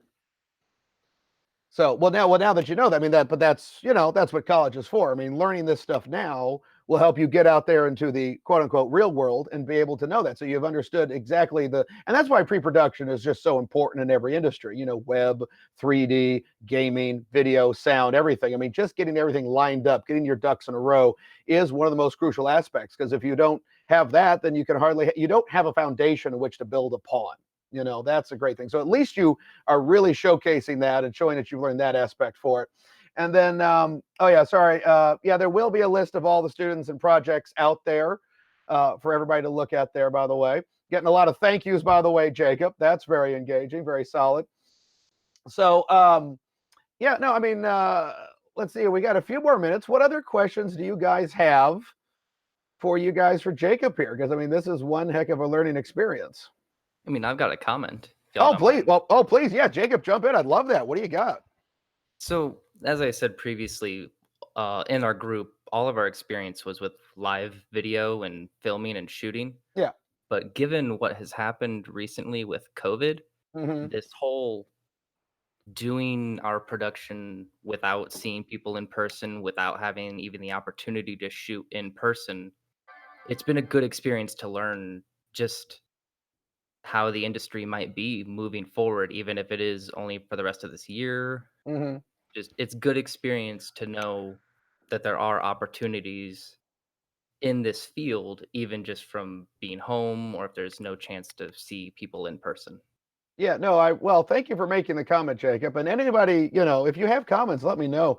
And that's one of the most fascinating aspects, Jacob, that I have found, as a professor in person and all this. With our building, we had to shut the building, which means we had to shut the equipment checkout. So there's been a really rapid evolution and development of what are our options. We're not going to stop making these videos. We're not going to stop making animations. We're not stopping. I mean, that's why we're doing what we're doing today. So it's great. So you're walking away with this, not just with group connections and understanding of that, but you've now also got a third set of skill sets in that, hey, if X and Y, Z happens, well, then by God, I know how to adapt and adjust to it. I mean, would you agree?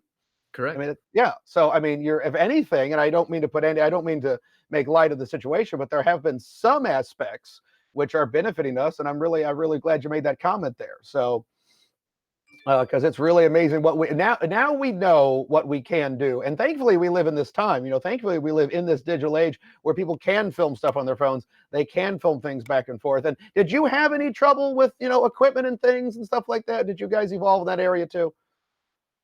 Thankfully, we didn't need to borrow or rent any equipment through the school to do what Yeah. we needed to do. We had the equipment all on hand All right, that's already. good. All right, very good.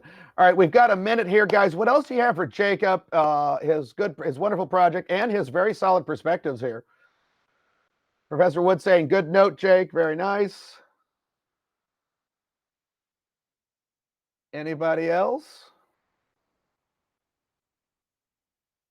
So, well, Jacob, I think you've stunned the audience. I think you've done a really good job. I'm looking forward for this out there. And hey, thanks for helping your fellow students, because that's the other challenge right now, getting jobs. Where are we going to go? How are we going to do it? So this will, in my opinion, probably go a long way to helping people find those pathways, that this weird future of ours is going to hold, So very good. Let's give it up for Jacob, everybody. Let's do the clap. Let's do the dabbing, whatever else you guys do out there. Pog it up. Oh my God, Jacob, you're getting pogs everywhere.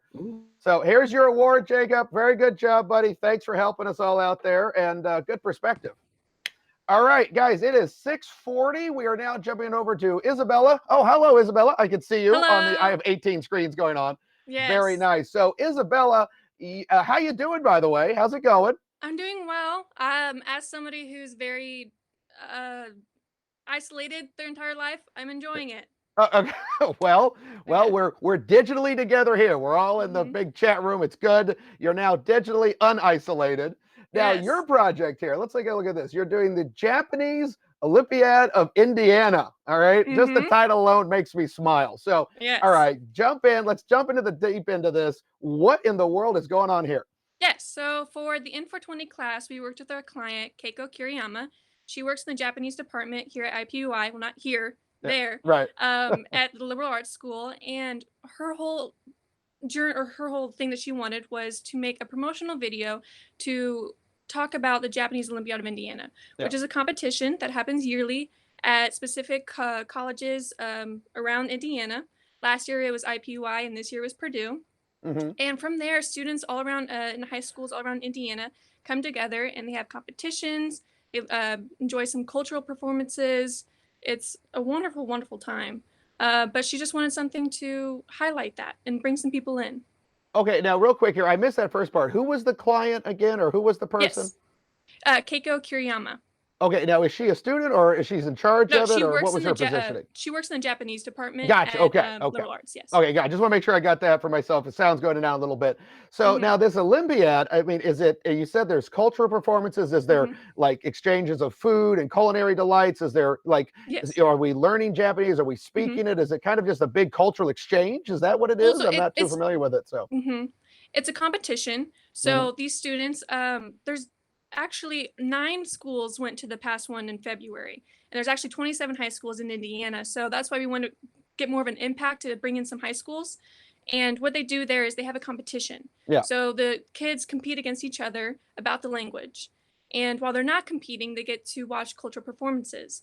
And this year they had a tea demonstration. They had a instrument. They had a choir. So they get to enjoy these things, these people who are actually professionally trained in these Japanese beautiful performances. Oh, yeah. And while they're watching those, the other students are out there competing. And then while they're also there, they get to learn about colleges and the programs that, or the Japanese programs that are offered throughout the colleges. So they get to make connections. So when they go to college, they have friends and they know more, and they have professors that they might have met at the competition. It's a really nice time. Well, no, I mean, now you make me want to go to it. You know what I mean? Yes. I mean, I'm learning. I'm just enjoying just sitting here on my couch learning about all this stuff. You know what I mean? And how long does this last? I mean, is this like an all day or a week? What are we talking here? Well, for us, we showed up when the professors showed up, which was around 10 a.m.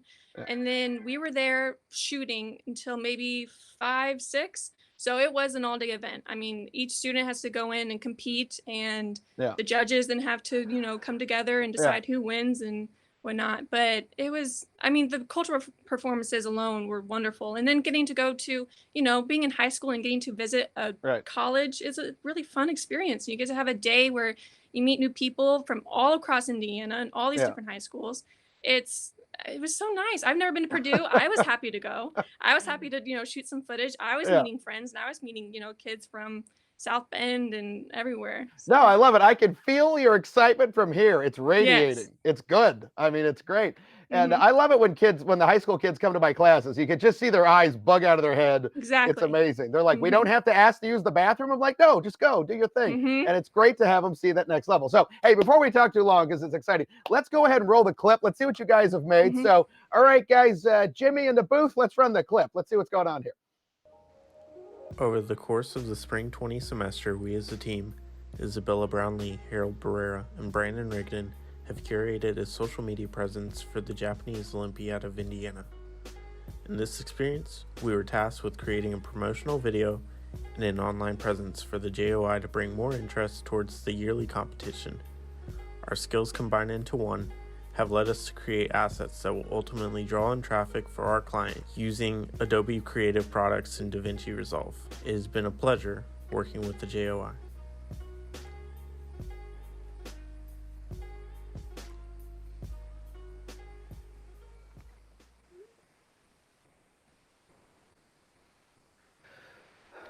Well, there you go, guys. Sorry, I keep sinking into the couch. Well, that Mhm. really is exactly what you described, Isabella. That really Yes. looked fun, and heck, Mhm. if I don't sign up for it next time, or see when is the next time this is going on? Do you know, or I mean, with everything that's going on, who knows? okay? But I would expect it was February of this year, and we were so lucky. We finally, even before this all happened, we actually got to shoot all of our footage, and Yeah.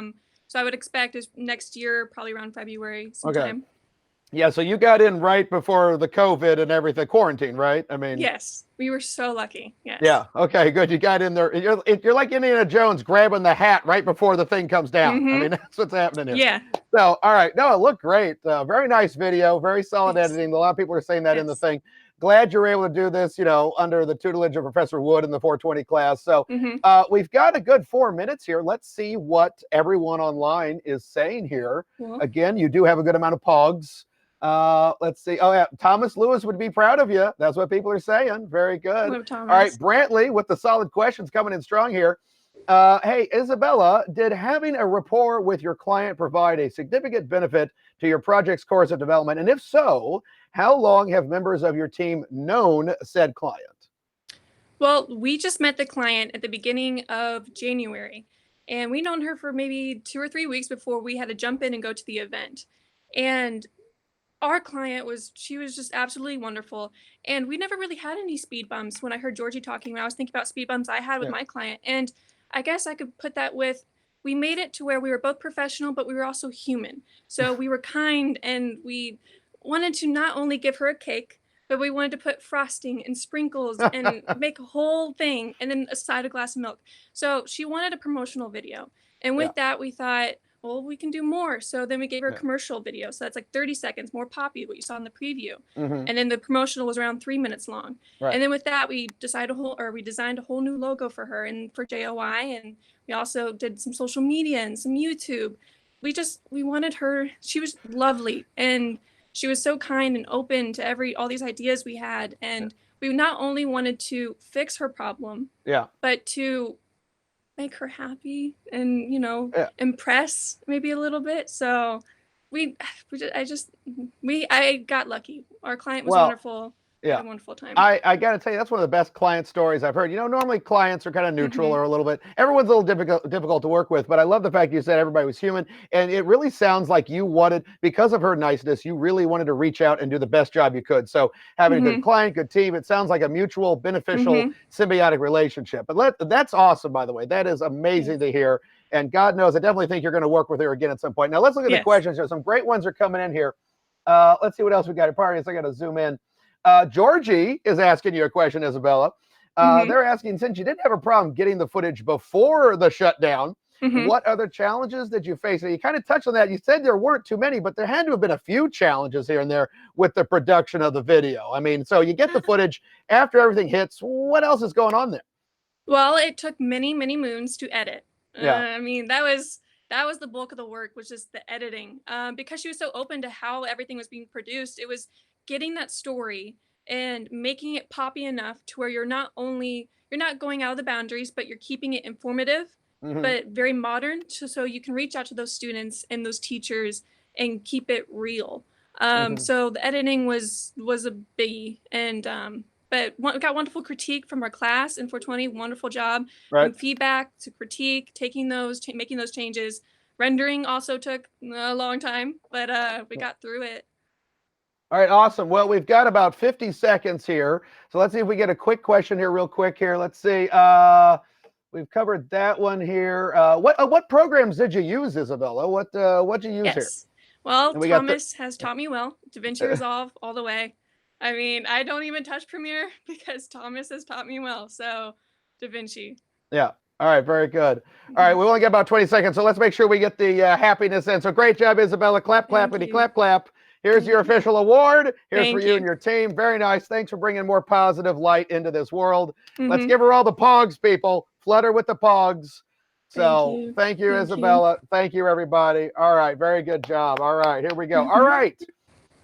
Next up, thank you, Isabella. Have a great one. Keep working. And thanks for, I'll try to join you at the next one. All right, it is 6:50, ladies and gentlemen, and we are going to move over to Mr. Brett Phelps here. Brett, are you there, sir? Well, we'll see. Well, Brett, while we're getting him on the line here, his project is XR Radiography Training Program. Well, hello, Brett. How you doing, sir? Very nicely dressed. Hey, yeah, it really rolls off the tongue there, doesn't it? Well, I sorry if I butchered it there a little bit there. I was going back and forth.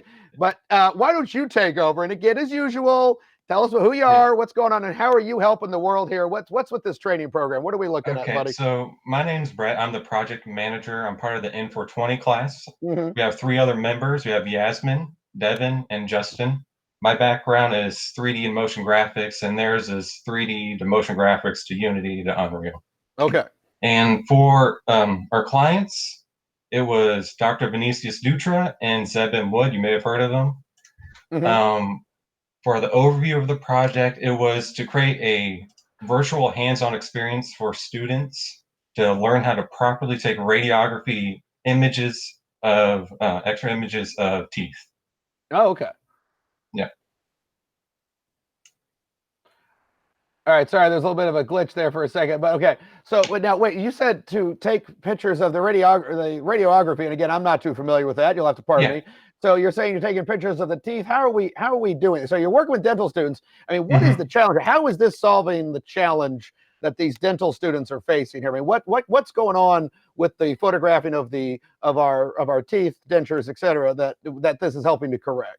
Yeah, so there's 3 main issues when you're taking a picture of teeth or a radiography image. There's a horizontal angle, the vertical angle, and the point of contact. And those all play in a factor to make sure you're capturing the teeth properly. You're able to see the space between the teeth. You don't want them overlapping. If this was like the teeth, you wouldn't want to be able like that, or you wouldn't be able to see the cavities that you're screening for your patient.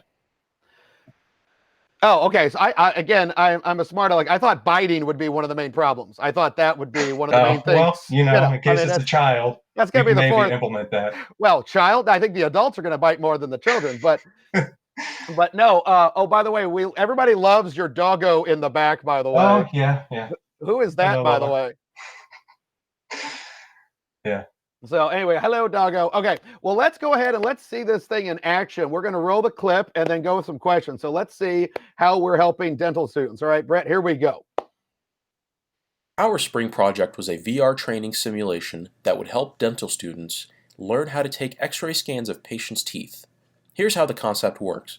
The student would be immersed in a VR environment where they can practice positioning the dental radiography machine around their patient's teeth to capture proper X-rays.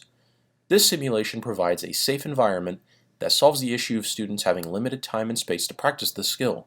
This project was guided by our clients Dr. Vinicius Dutra, Zebulon Wood, and brought to life by the student team of Brett Phelps, Devin Norcross, Yasmin Mistiganami, and Justin Tidwell. Please feel free to ask us questions about our work.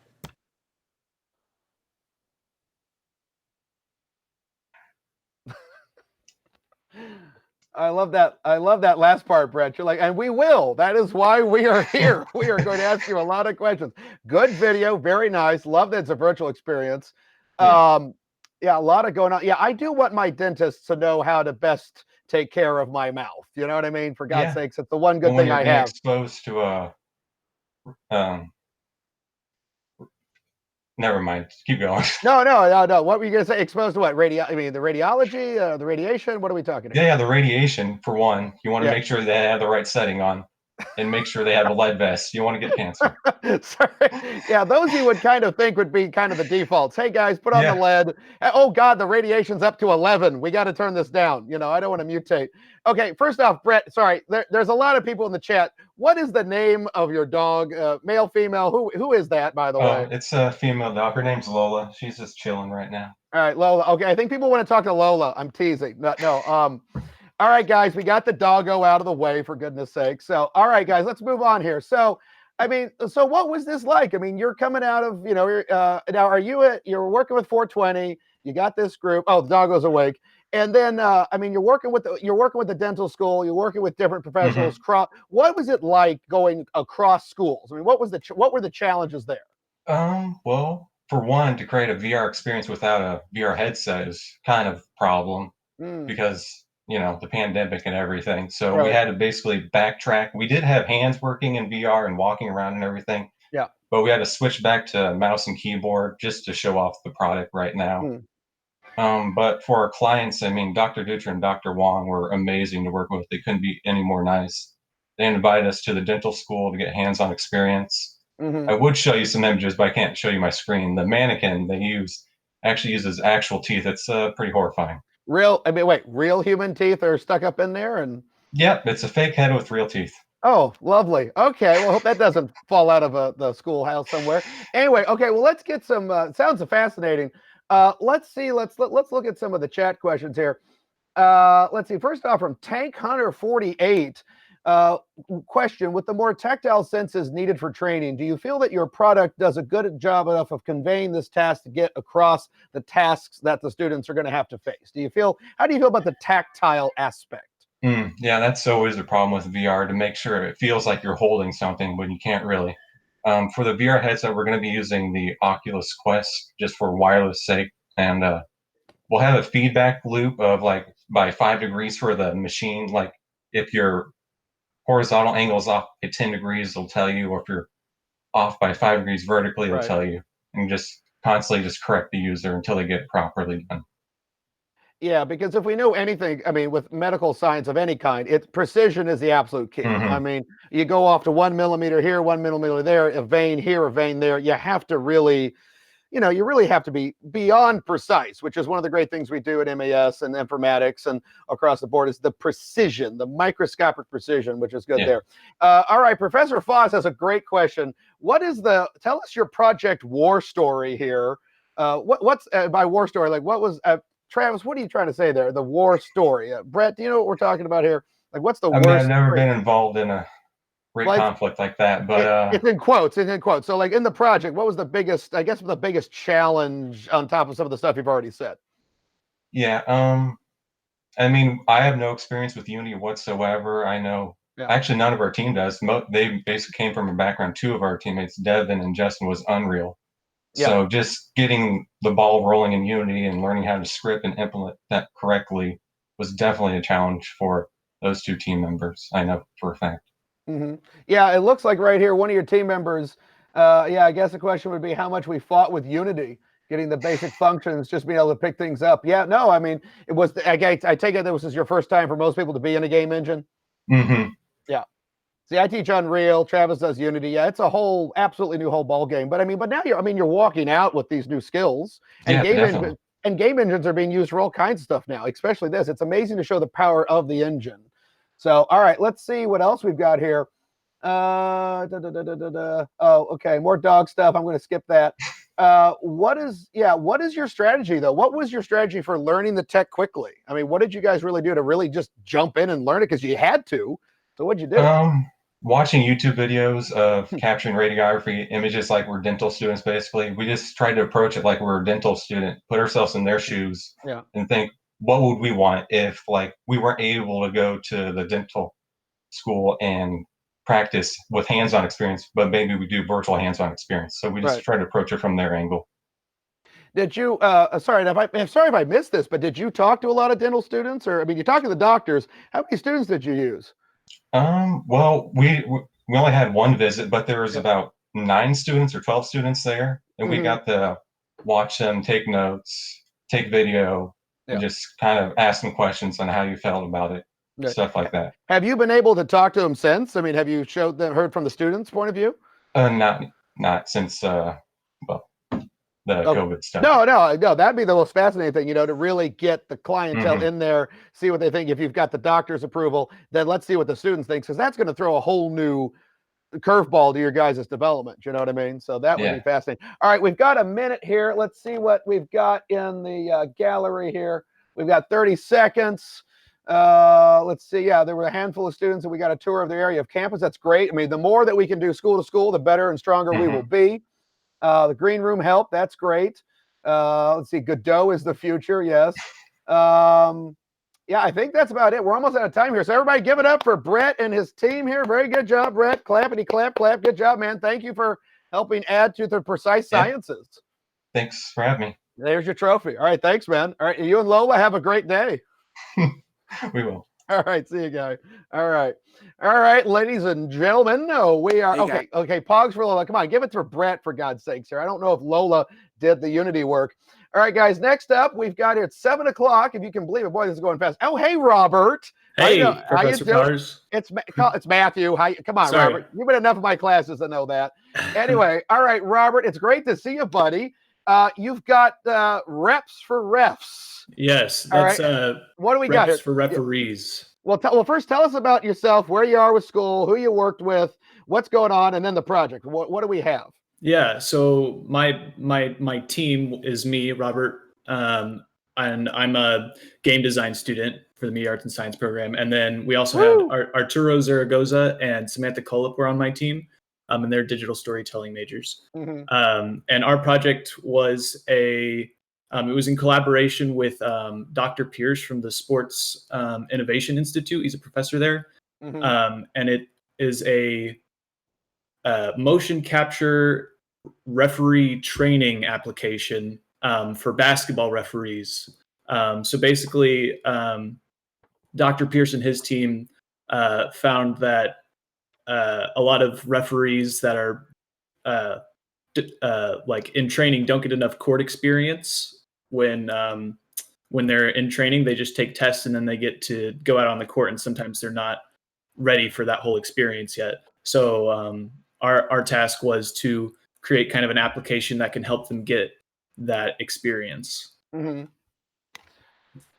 So, okay, wow. No, it's very interesting. It's kind of like what we just talked about with Brett, but a whole new aspect here. I mean, really, it's about helping others. So that's really awesome. So, all right, well, thank you for that wonderful explanation, Robert. Well, let's go ahead and let's roll the tape and see what we've got. Let's bring your stuff to life.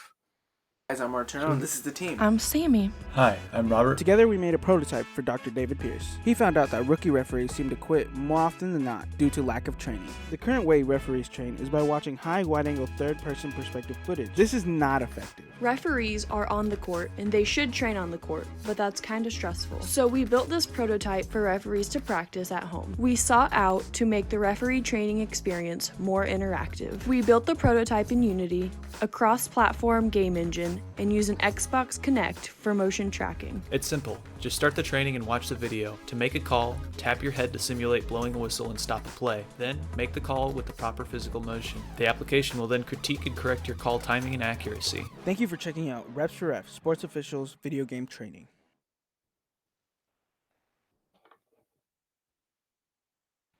Wow, my God. Okay, sorry, I had to really zoom in and look at that. That is really fascinating. So now oh, wait, let me mute myself here. Sorry, my computer had a hiccup. There we go. So again, kind of standard questions, good amount of pogs. Yeah, good to see the whole team and everything, Robert. I mean, so now that you've made that and you've worked with some of the people, were you also held off by COVID in terms of seeing how this works out? I mean, what's your plan? Let's say the quarantine lifts. I mean, what's the next step? When are we going to be able to get this out there? And that is a shame to know that about those referees, losing this, quitting the profession, going out here and there, because you need those to run a game. You got to have a rule master as a game guy. I know that. So what is your plan post-COVID to continue seeing the effectiveness of this particular project? Sure.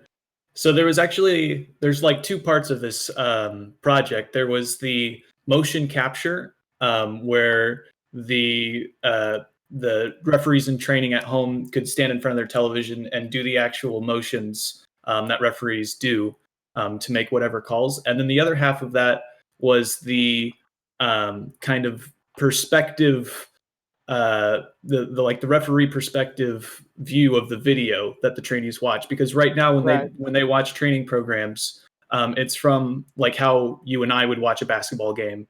From that top-down perspective, and it's just not very immersive. And so the other half of our project was shooting from a referee's perspective a game, and that's just something that we didn't get to do because of the coronavirus. But so moving on in the future, that if we were going to polish that would be kind of the other half of the project that we would do.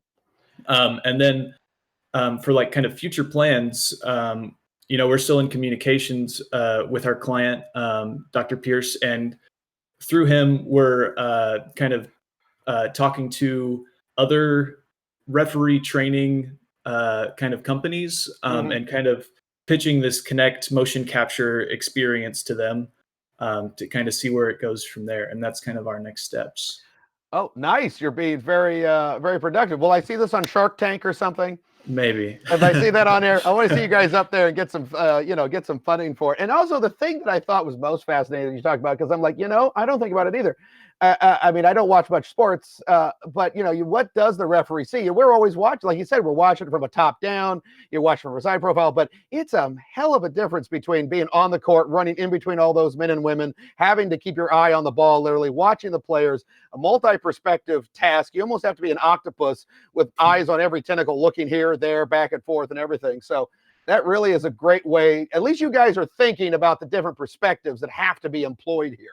Yeah, that was an important part of the solution too, because a lot of it is it's a different experience looking at a screen as a referee in training, and kind of making those calls, and then being on the court with the crowd and everything, and yelling behind you. They're two completely different experiences, and so we were trying to bring that experience home so that they could get that experience. Yeah, no, the emotional thing. Sometimes and referees, they get the raw end of the stick. People yelling at them. One team hates them, one team loves them. It's a whole very emotional journey. But all right, I'm going to move on. We got some good questions here. Let's see what else we've got. So guys, what do you got for Robert here? Oh, here's a good one from Georgie. Hey, what was the most fun what's the most fun you had on this? I had so much fun using the Kinect with Unity. So it was super easy to kind of get started with the Kinect, but you can make whatever you want with the Kinect and Unity. You can do any kind of game interactions because Unity is a game engine. Right. You can become the controller in your own game. So it was super fun to try and figure out those different mechanics that kind of controlling an interaction with your body has. Mm-hmm. Well, no, and there's a lot of questions in the chat and comments. Yeah, no, Kinects, by the way, guys, are still being used. They're still a viable piece of technology. They're being used in a lot of projects, a lot of research things. They may not be as popular in the game world as they were or outdated, but they're still there. They're still a viable piece. So, Robert, it's good of you to use the tech that's out there. So, all right, we got a couple more questions here. Let's see what else we got. Brantley's coming in here with another good question. How was the development? Can you go a little bit more with the Kinect? I mean, how was that dealing with a bit of an older bit of hardware? I mean, it is a bit older at this point. Yeah, so they have a development kit that you can for Unity with the Kinect, and what that basically allows, once you get it properly set up, is it basically adds a virtual skeleton to any body that stands in front of it. If you're an animation person, you might think of it as a rig. Right. And because we're using Unity, a game engine, you can add game-like interactions to that virtual skeleton. So you can have triggers and like colliders and things that you can add to that skeleton and give it like game mechanic style interactions. Right. So it was really fun to mess with that. It was probably my favorite part of the project. Well, that's good too, because well, first off, Dr. Pierce has given you a shout out, by the way, if you didn't see it. So hello, Dr. Pierce. Thanks for being here. We really appreciate it. And then also, I got a question for you. I mean, are they? I mean, I got to look this up. Are they still making Kinects, or did you have to work with? I borrowed one from Zeb, and I don't know when he's going to get it back. Well, I don't think he is. He said in the chat he's got 12 of them. Zeb, you got 11 now. You got 11. But I mean, they're not making new Kinects, are they? Or are they still? I don't know if they are. I'm not sure. Yeah. Zeb's upset. Well, he lost the Kinect. I don't know what he's doing with 12 Kinects. It's probably better not to ask. So, all right, we got a minute here, guys. Now's your chance to keep talking to Robert here. We got 45 seconds. What do we got here, guys?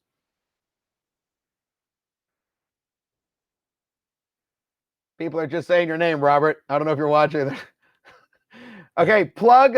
They want you to plug Puck Dungeon. What is Puck Dungeon is what's my game dev project. Okay. And it's cool. Okay. And there's going to be an itch link somewhere, maybe. I don't Wow. know. Could you? The vagueness is awesome. Thank you, Robert. That was totally vague across the board. All right, we're almost out of time. All right, guys, give the pugs and the claps for Robert. Great job to him and his team. Very nicely done. Hopefully, we keep some referees. Here's your trophy. All right, give it up for Robert, guys. Good job, Robert. Take a breath, take a breather, like everybody else. Take it easy. Sure. So, all right, guys. All right, it is now 7:10. We are switching over to Mr. Sean Hilbert here with VR Mine Rescue. We'll be there in just a second. There's a spectral failure Vimeo link from Professor Wood. That's good. Yeah, people are looking for videos across the board. Oh, Pog Assault. So, all right. Oh, are you here, Sean? Is that you, Mr.? Oh, hello, yes, Sean. I'm here. Hello. Good evening, Mr.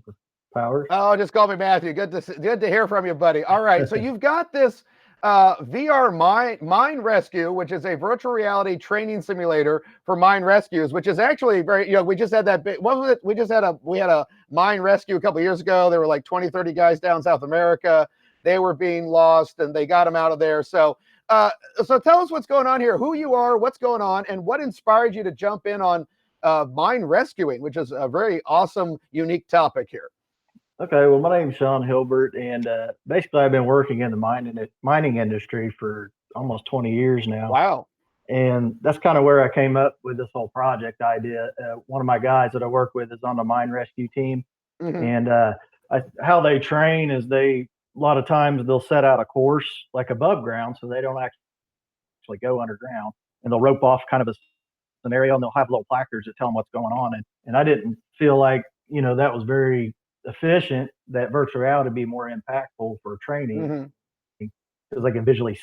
So that's kind of where I came up with this whole idea, and because I wanted to show my company the benefits of be able to try out, putting them in or whatnot. They can make mistakes, and so that's kind of the whole concept of it.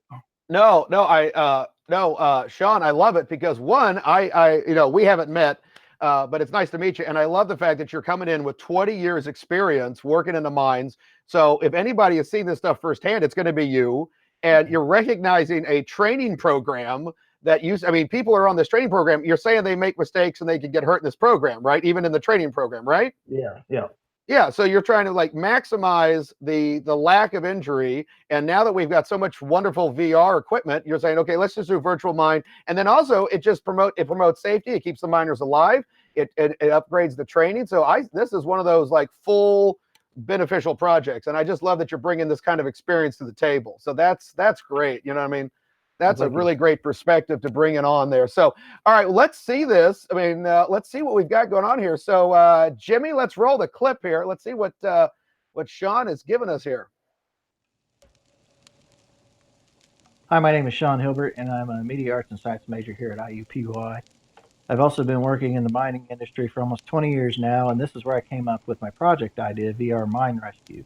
The whole goal of this virtual reality training simulator is to immerse the rescue teams into a realistic environment, but allow them to make mistakes without injuring themselves or others. VR Mine Rescue trains on these primary checks that need to be done during a rescue. One of those is visually checking for loose rock as they go through the mine and supporting it if they find any. Checking the air quality with gas meters, putting out any fires that they come across, and then redirecting airflow to make the air clean, and they need to do all of this before rescuing a victim.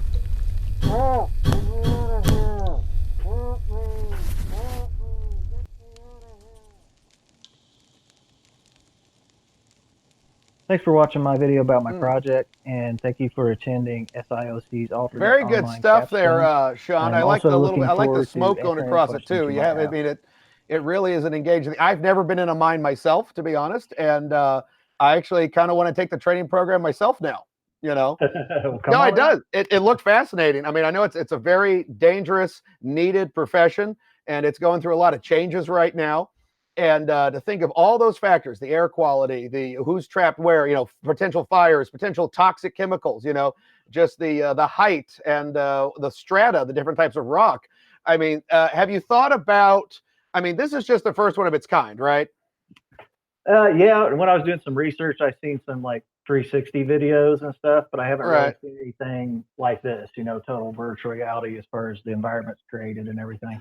Right. Well, I'm just thinking there's so many different types of mines. I mean, have you explored or imagined trying to expand this into a series? You know, the type of mine for here, type of mine for there, difference between Virginia and Peru versus this versus that. Have you thought about maybe expansions for this? And Oh yeah, I'd love to do that because there's definitely you got the salt mines and the coal mines and all those different that have different hazards. Then I work in the right. limestone industry, which you know has different hazards, obviously, than the Oh, I coal. bet. I bet every different type of rock and every different thing has its own personality, has its own way of behaving. Oh So, yeah, for sure. have you shown this to your company? Have you gotten any feedback from the company at this point? Yeah, they've seen kind of the beginning stages of it when we went into this isolation thing. You know, they haven't seen the finished product, so I'm really excited to show them that. But Right. they seem pretty excited about you know maybe growing on this, or it was talk about maybe me doing some VR stuff for them to go to schools and present it to show people what we do, you know, and to get people Yeah. excited about trying to get into our industry and stuff. Well, yeah, no, because I mean, there's definitely conventions for miners. You know, they have stuff at conventions all the time. This would be a really amazing thing to show there. So, yeah. So, and I'm just glad to hear the company. You know, a lot of companies can kind of be sticks in the mud, especially with new technology. So, I'm just glad to hear these guys are open to it. You know, so Yeah. kudos for that. So, let's get to some questions here because I could talk to you about this all day. So, let's see what we got here from the audience. First question is from Dog Prof. What kinds of environmental challenges did you build into the simulation?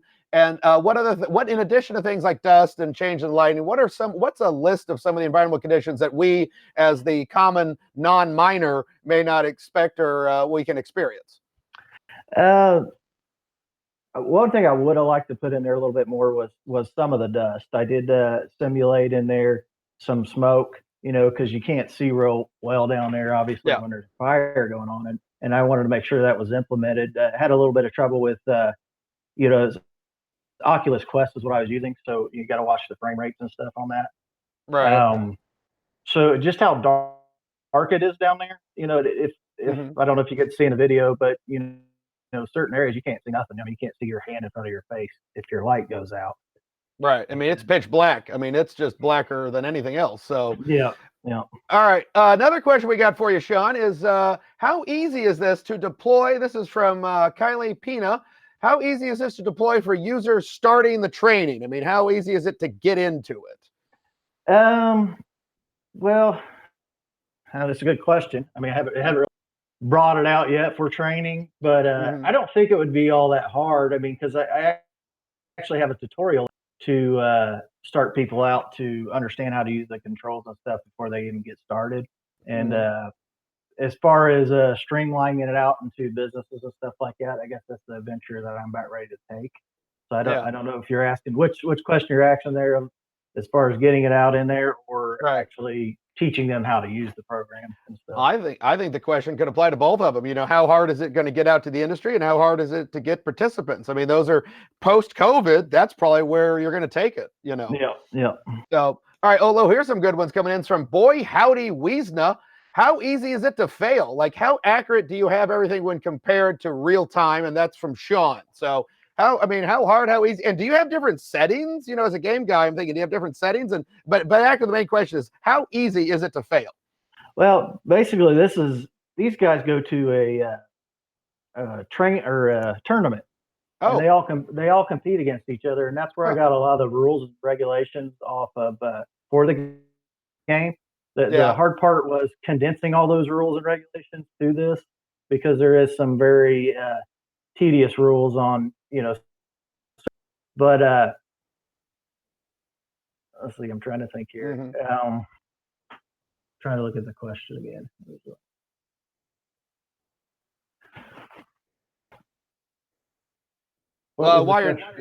Yeah, I'm trying to find the question again. Oh, it's okay. Well, we only got a minute left here. Also, it's we snaw, by the way. I mispronunciated that. My problem. Sorry about that, boy. Howdy. My apologies. But let's see what else. Anything else here? We got about a minute. So I'm looking at the clock here. We got 40 seconds here. Let's see. Anything else? Let's see. So I like that I didn't even know they had competition on this, Sean. I got to tell you, it's an interesting aspect of the industry. So. Well, I spent some time with them over the summer, kind of watching them train and like reading their rule books and stuff like that. And it helped out a lot with creating them. Well, I got to say, this is an amazing amount of experience bringing it to the table, Sean, and I think you're going to save some lives. But let's wrap it up here, guys. Let's go ahead and give a round of applause. All right. Great job, Sean. Thank you very much. Here's your trophy.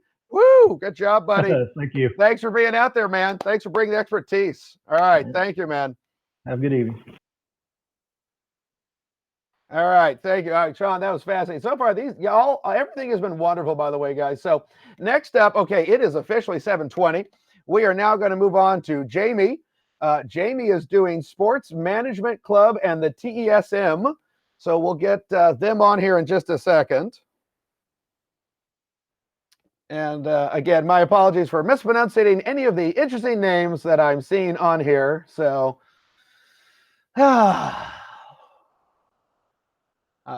don't call me Dad. Jeez, good Lord. All right. Hello.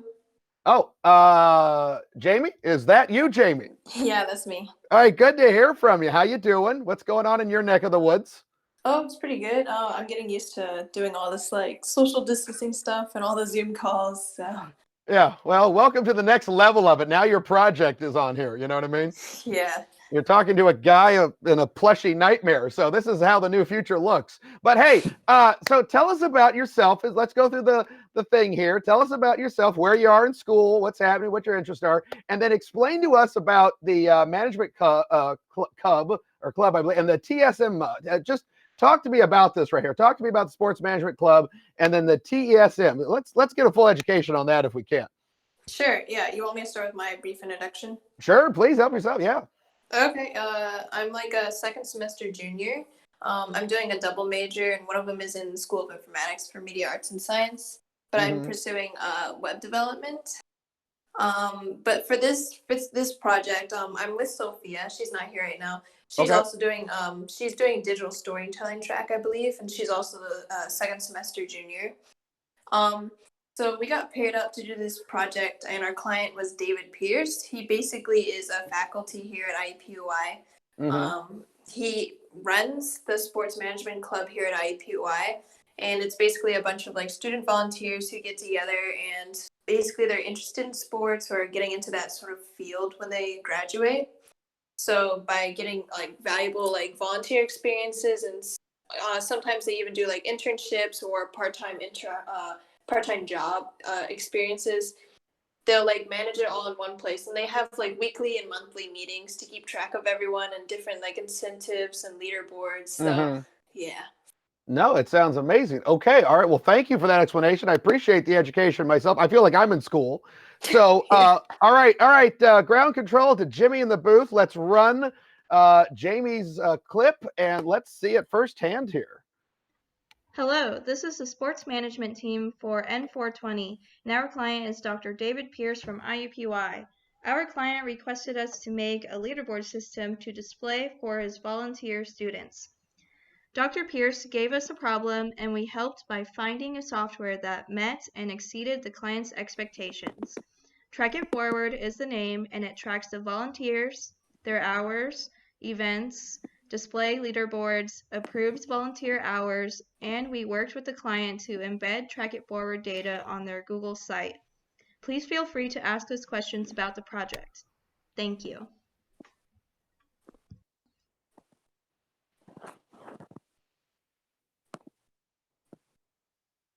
All right, I am muting that there just a second. All right, Jamie, wow, that really looks like an amazing amount of data and definitely something needed with how much is going on. I mean, how much data did you really have to put into this? I mean, because it definitely looks like an amazing tool to organize and get it right to the point and see exactly what patterns are emerging. So how much data did you work with? He's provided us with like his old methods. So we did have a lot of like his old Excel spreadsheets. There's over like 100 students in there, but that really wasn't his main concern for this project. He was really more interested in just the leaderboard function of it, since none of his softwares before that had that. So this was his key selling point on this one. Really, there really wasn't any leaderboard stuff that he could find or work with. I mean, this was a total innovation.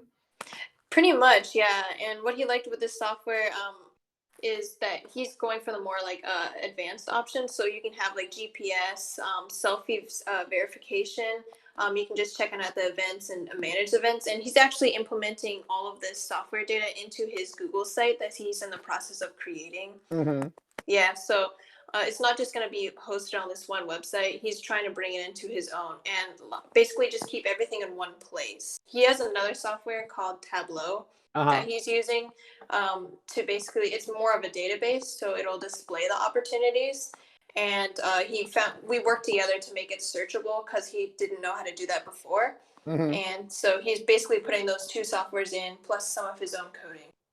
Well, okay, wow, I'm taking all that in. One of the things that stood out to me though, and sorry about this, but selfie check-in, did you say that? Is that, I mean, what is that? I mean, what, are we taking a selfie? Are we taking a selfie at the event, or are we developing this? Explain that one to me, Rory, would you? Yeah, with a lot of volunteering opportunities, they either want like the volunteers to get a signature from whoever's in charge of that event. Yeah. But what a lot of them are asking for now is a signature can be forged, so they want some actual proof. So it can't just be a photo of the event because you can just have your friend take it for you. But if you have your face in it and you're taking it at the event so everyone can see, then basically just adds another layer of authenticity. Yeah, no, I mean, it may sound like a silly question, but it just sounds interesting that we're moving into more bioanalytical data, more biometric data, thumbprints, facial recognition, all these biological aspects to really quantify who we are, because so much can be fake nowadays. So that is a fascinating aspect. All right, let's jump into the chat. Let's see what's going on here. Let's see here. Okay, so for Meandering Leaf, Professor Foss, what tech stack are you using for the front end, especially for the visualization? Oh, where is this? Oh, in the chat, there's a bunch of questions coming in for you, and I'm reading them to you right here. Yeah. Okay, cool. So Professor, I'll do it again. Professor Foss is asking, what tech stack have you been using for the front end of the project, and then what are you using for the visualization of it? Oh, so maybe our video didn't cover this, but since Sophie and I didn't have, we had limited coding experience, this was actually mainly just a project of finding and implementing and working with the client to get the best software for him. We didn't actually do any hard coding for it. Okay. All right, gotcha. And then, of course, Boy Howdy here is asking, well, first off, what was the most challenging aspect? And then also another question here from Dog Prof is, were you able to do much usability testing with all of the COVID restrictions? So what was most challenging, and what happened with COVID? The most challenging was actually just coordinating things with our client, because in the beginning we had a lot of communication problems and he was getting sick, so we had to schedule all that. And since, like I said, we did have limited coding knowledge, we couldn't really hard code all that stuff since we didn't have the experience. So we basically just had to work through that, and then we finally came to a good compromise. But there's a ton of software out there, and we had to find one that would meet his budget and also meet all the requirements, which was trickier than we thought. So. No, I can imagine. Yeah, especially the budget. One of the things we haven't talked about is the budget. And I'm not going to ask you for your budget, but the fact that you had to work with that is something that not everybody has to work with at this level. But it's a huge shock when you get out there to the real world. I only got so much money for what? It's like, how do I create within this limitation? And I think you've probably had to experience that yourself, correct? Yeah, we found a lot of good software, but it was way over budget. Oh, yeah, I bet. All right, we've got 2 minutes here. Okay, chat room, what do you got for us? Let's see what's going on here. So, hello. All right, let's see what we got here. Okay, we got a question for Jamie. Okay, as a double major, do you have any strong feelings or observations about the interdisciplinary factors of this project? And Brantley, very good questions as usual. All right, so take it away. What do you think of that? What does he mean by that? Well, it's for Jamie. Sorry, it's off the track there. I guess that's not for you there. Sorry about that. So, or let's see here. Yeah, no, yeah, it is. Okay, sorry, I'm getting a little confused. There we go. So, as a double major, do you have any strong feelings or observations about the disciplinary factors of the project? Since you're a double major, what is it? What's happening as a double major there? There we go. I mean, how did that factor into the project? Yeah, how did that factor into the project, having to go between two schools and the client and everything in between? That wasn't really much of an issue. My other major is in liberal arts. It's international relations. So I guess I did get some good communication experience, and I'm more used to talking with people that I'm like not used to dealing with, I guess. Right. So, but my workload, I worked around since I've been doing this the past 3 years. Okay. Yeah. No, nice. Okay, great. Well, sorry, I wish we had time for more, but it is 7:29. All right, let's give it up. Everybody give it up for Jamie. All right, very nice. Very interesting work here. Good job. Here's your award. Jamie, there you go. There's your award. So thank you so much for being here, by the way. We really appreciate you and your team's work and everything. So great job. Yeah, thank you. All right, good job. All right, guys. Sorry for the little confusion there. My screen's going in and out a little bit here. Plushies are getting in the way. All right, it is 7:30 now. We are moving on to Christian Logan here. Video Game Palooza VR Learning. That is our next 7:30 beginning here. So we'll wait for Christian to come on here. And then, yeah. Mr. Are you there? I'm here. I'm sorry. Yeah. Oh, no, it's great. Hey, Christian, how you doing? What's going on? How you been? I'm doing all right. I'm not a little nervous, that's all. But how are you doing? Though, I'm doing great. I'm glad to hear from you. So, hey, so your project is the Video Game Palooza VR Learning. It's another video game aspect or VR aspect here. So again, let's start off. Tell us about yourself, where you are with school, what happened with the project, what inspired you, and what you're hoping to do with this thing. I love the title, so let's hear the rest of it here. First off. Hey, my name's Christian Logan. I'm currently a senior studying game design and development.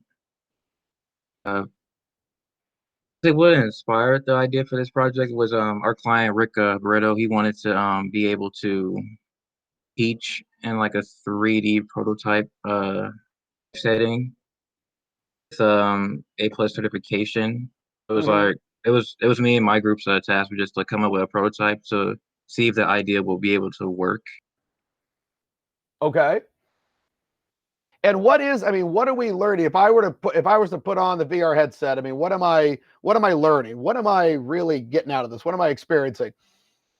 So with this specific prototype, prototype was based on a chapter in the A+ certification CompTIA book. It was based off of like how to be able to build a PC. So in the prototype, you will be taking out parts of the PC. The main and one of those parts would be like the main power supply. Oh, interesting. Okay, very nice. All right, very cool. All right, well, let's take a look at your video. We'll look at that, and then we'll jump in and see what kind of wonderfulness the chat has for us. How's that sound, buddy? Sounds really all right. Yeah. All right, it's gonna be great. All right, let's roll it. Let's see what we got here. Hello, we are the Multimedia Project Development Group working with Video Game Palooza. Throughout the semester, we worked with our client, Rick Barreto, in order to make a virtual reality prototype tutorial that teaches users CompTIA A+ certification skills, the industry standard for IT careers. The goal of this project is to show that such a program could be just as effective, if not more effective, than current teaching methods. To test this prototype takes users through the process of installing a new power supply into a computer. If you have any questions, we would be happy to answer them for you.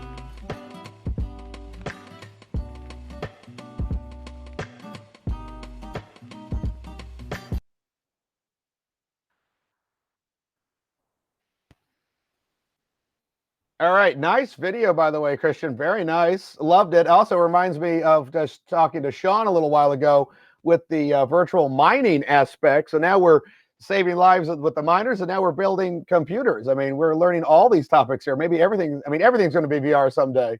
So now was it just you? Who all was on this again?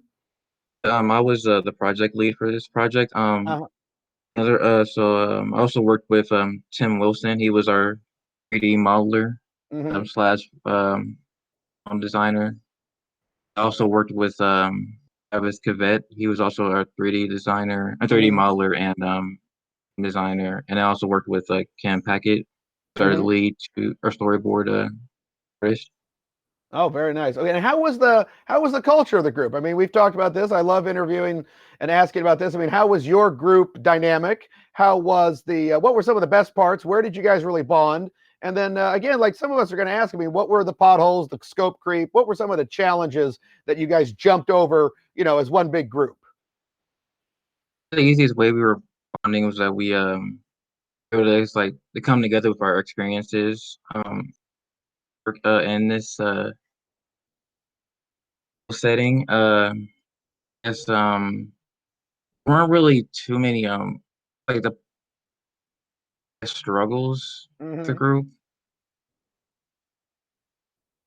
Well, that's good to hear. I mean, it's very good. But so you guys bonded pretty well. I mean, you guys were pretty in sync with one another on this project. Yeah, we were. All right. Well, that's good. God, it's a blessing right there. So, all right, let's jump in here. Let's see what you ready for this, Christian? Here we go. We're jumping into the chat. Here we go. Head first. All right, guys, what do you got for us? And yes, this is the future. Welcome to the future.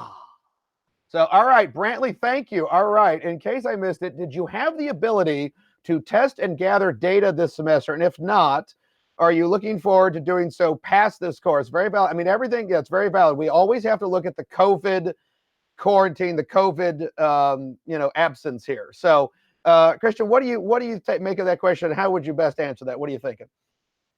As far as like trying to be able to like this prototype, it was more so Travis was able to work on it in our Unity Unity program. We weren't able to really get like any user testing since it's a COVID virus. All right. Well, thank you for that one. Yeah. No. Okay. Very good. What else do we have, guys? Let's see. Oh, yeah. We've got Spectral Failure here saying, I would love to see the process of ordering parts, managing inventory, and filling orders. Have you thought about that aspect, Christian? Have you thought about, because I mean, that's the thing. I have a lot of friends that go to Newegg and other sites, that bring stuff together. Have you thought about incorporating that into the actual simulation? Maybe somewhere down the line we would like implement that. So it's kind of like an expansion pack. And like Professor Wood is saying, we are doing testing in the fall. Yeah, so that's a great point there, Professor Wood, in that, yeah, a lot of stuff is on hold. But once we get through this, it's gonna be like a Coke can all shook up. We're just gonna get out there and get all this stuff done. It's gonna be amazing. So let's see what else we got.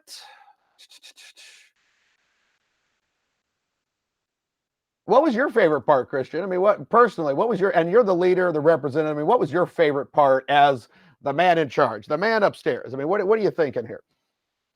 I like the best thing about me being the leader of this project was being able to interact with our client, Rick. He was really easy to work with. And he had like a lot of ideas he was shooting out at us, this project. So that was the best part of be able to work on this VR prototype this semester. Now, again, I want to follow up on that. I mean, so did you meet? I assume you met with him in person before the COVID hit, the COVID wave hit, and then how has it been working with him after the quarantine? I mean, are you doing this, phone calls, texts, Zooming? I mean, and how's that change? I mean, from face to face to probably an online. Is that what happened, or how did that go about?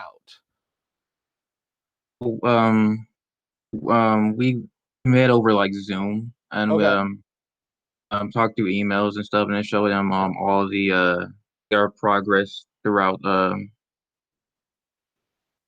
this the cycle. Did you have any Oh, sorry. Did you have any face to face before all this stuff hit? Before the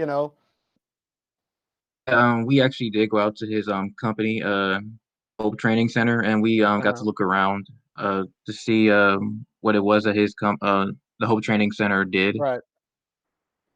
Nice. And how long was that, just a day, a couple of hours? How long did you get to experience his world? About like an hour or so. He just we got like a full tour of the facility. No, and that's good too. I like that about these projects is that we actually get not only mentally but physically out of our comfort zones. You know what I mean? And it's not even it's a comfort zone; it's just seeing how companies work. I mean, that must have been pretty eye-opening as well. And it was. It really was. Yeah. All right, we've got about 50 seconds here. All right, chat, don't let me down here. What do you guys got? Hold on, Christian. They're thinking hard out there. Or they're pogging. There you go. I'm pogging. All right. All right. We got okay. What's Professor Wood? Thank you. What's next, Christian? What's the next stage here? And we got 20 seconds. What do you got? I'm gonna say like the next stage is like the next stage of our like VR cycle. I mean, a VR project cycle. Yeah. What's the next level here, so to speak? Well, hopefully, my group can work on it. This upcoming summer, or pass it off to another group. Well, great. Sorry, I got to cut you off, buddy. We're about to lose the time, but clap. Great job. Here's your trophy. Looking forward to more work, buddy. So great job, man. Great job. Looking good.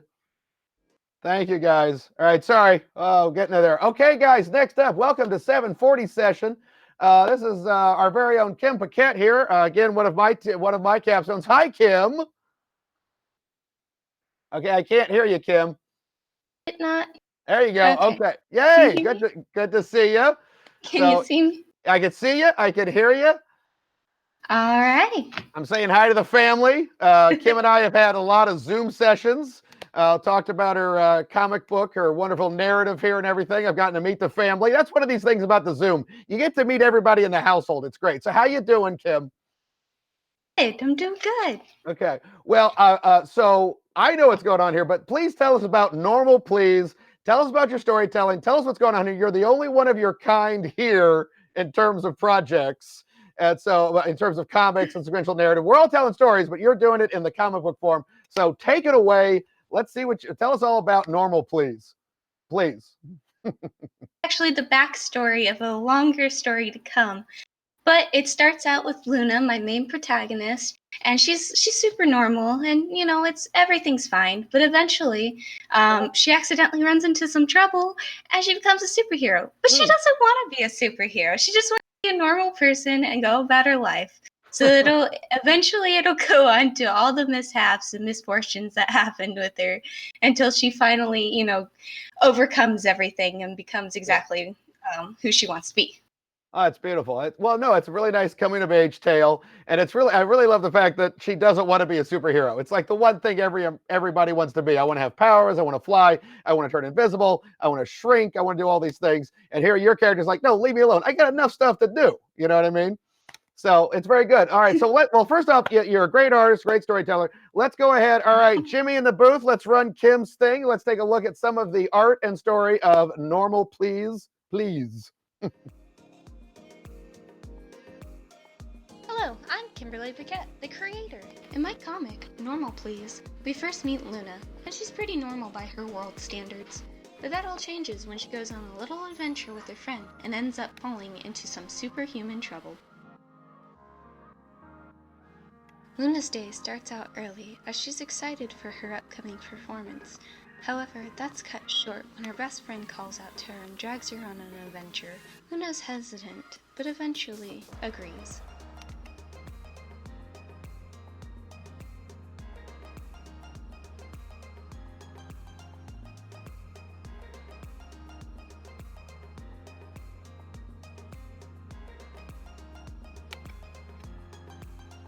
What happens when Luna's fears come true? And will she escape her fate? Be sure to read the comic for yourself and check out my previous works at my website, kimpaquette.com.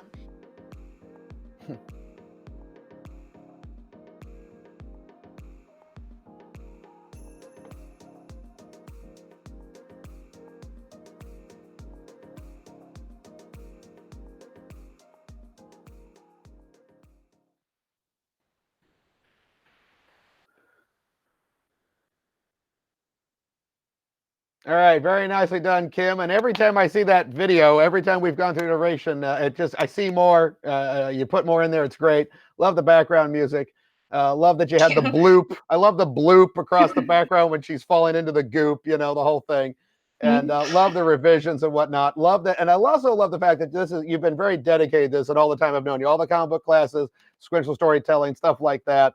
So you're really solid. What is it about comics and the sequential narrative form? I mean, it is a digital format, but it really has it still is a quality paper, analog artifact kind of design. What is it about the medium and the storytelling of this particular genre that you love the best, and how has been the whole process altogether?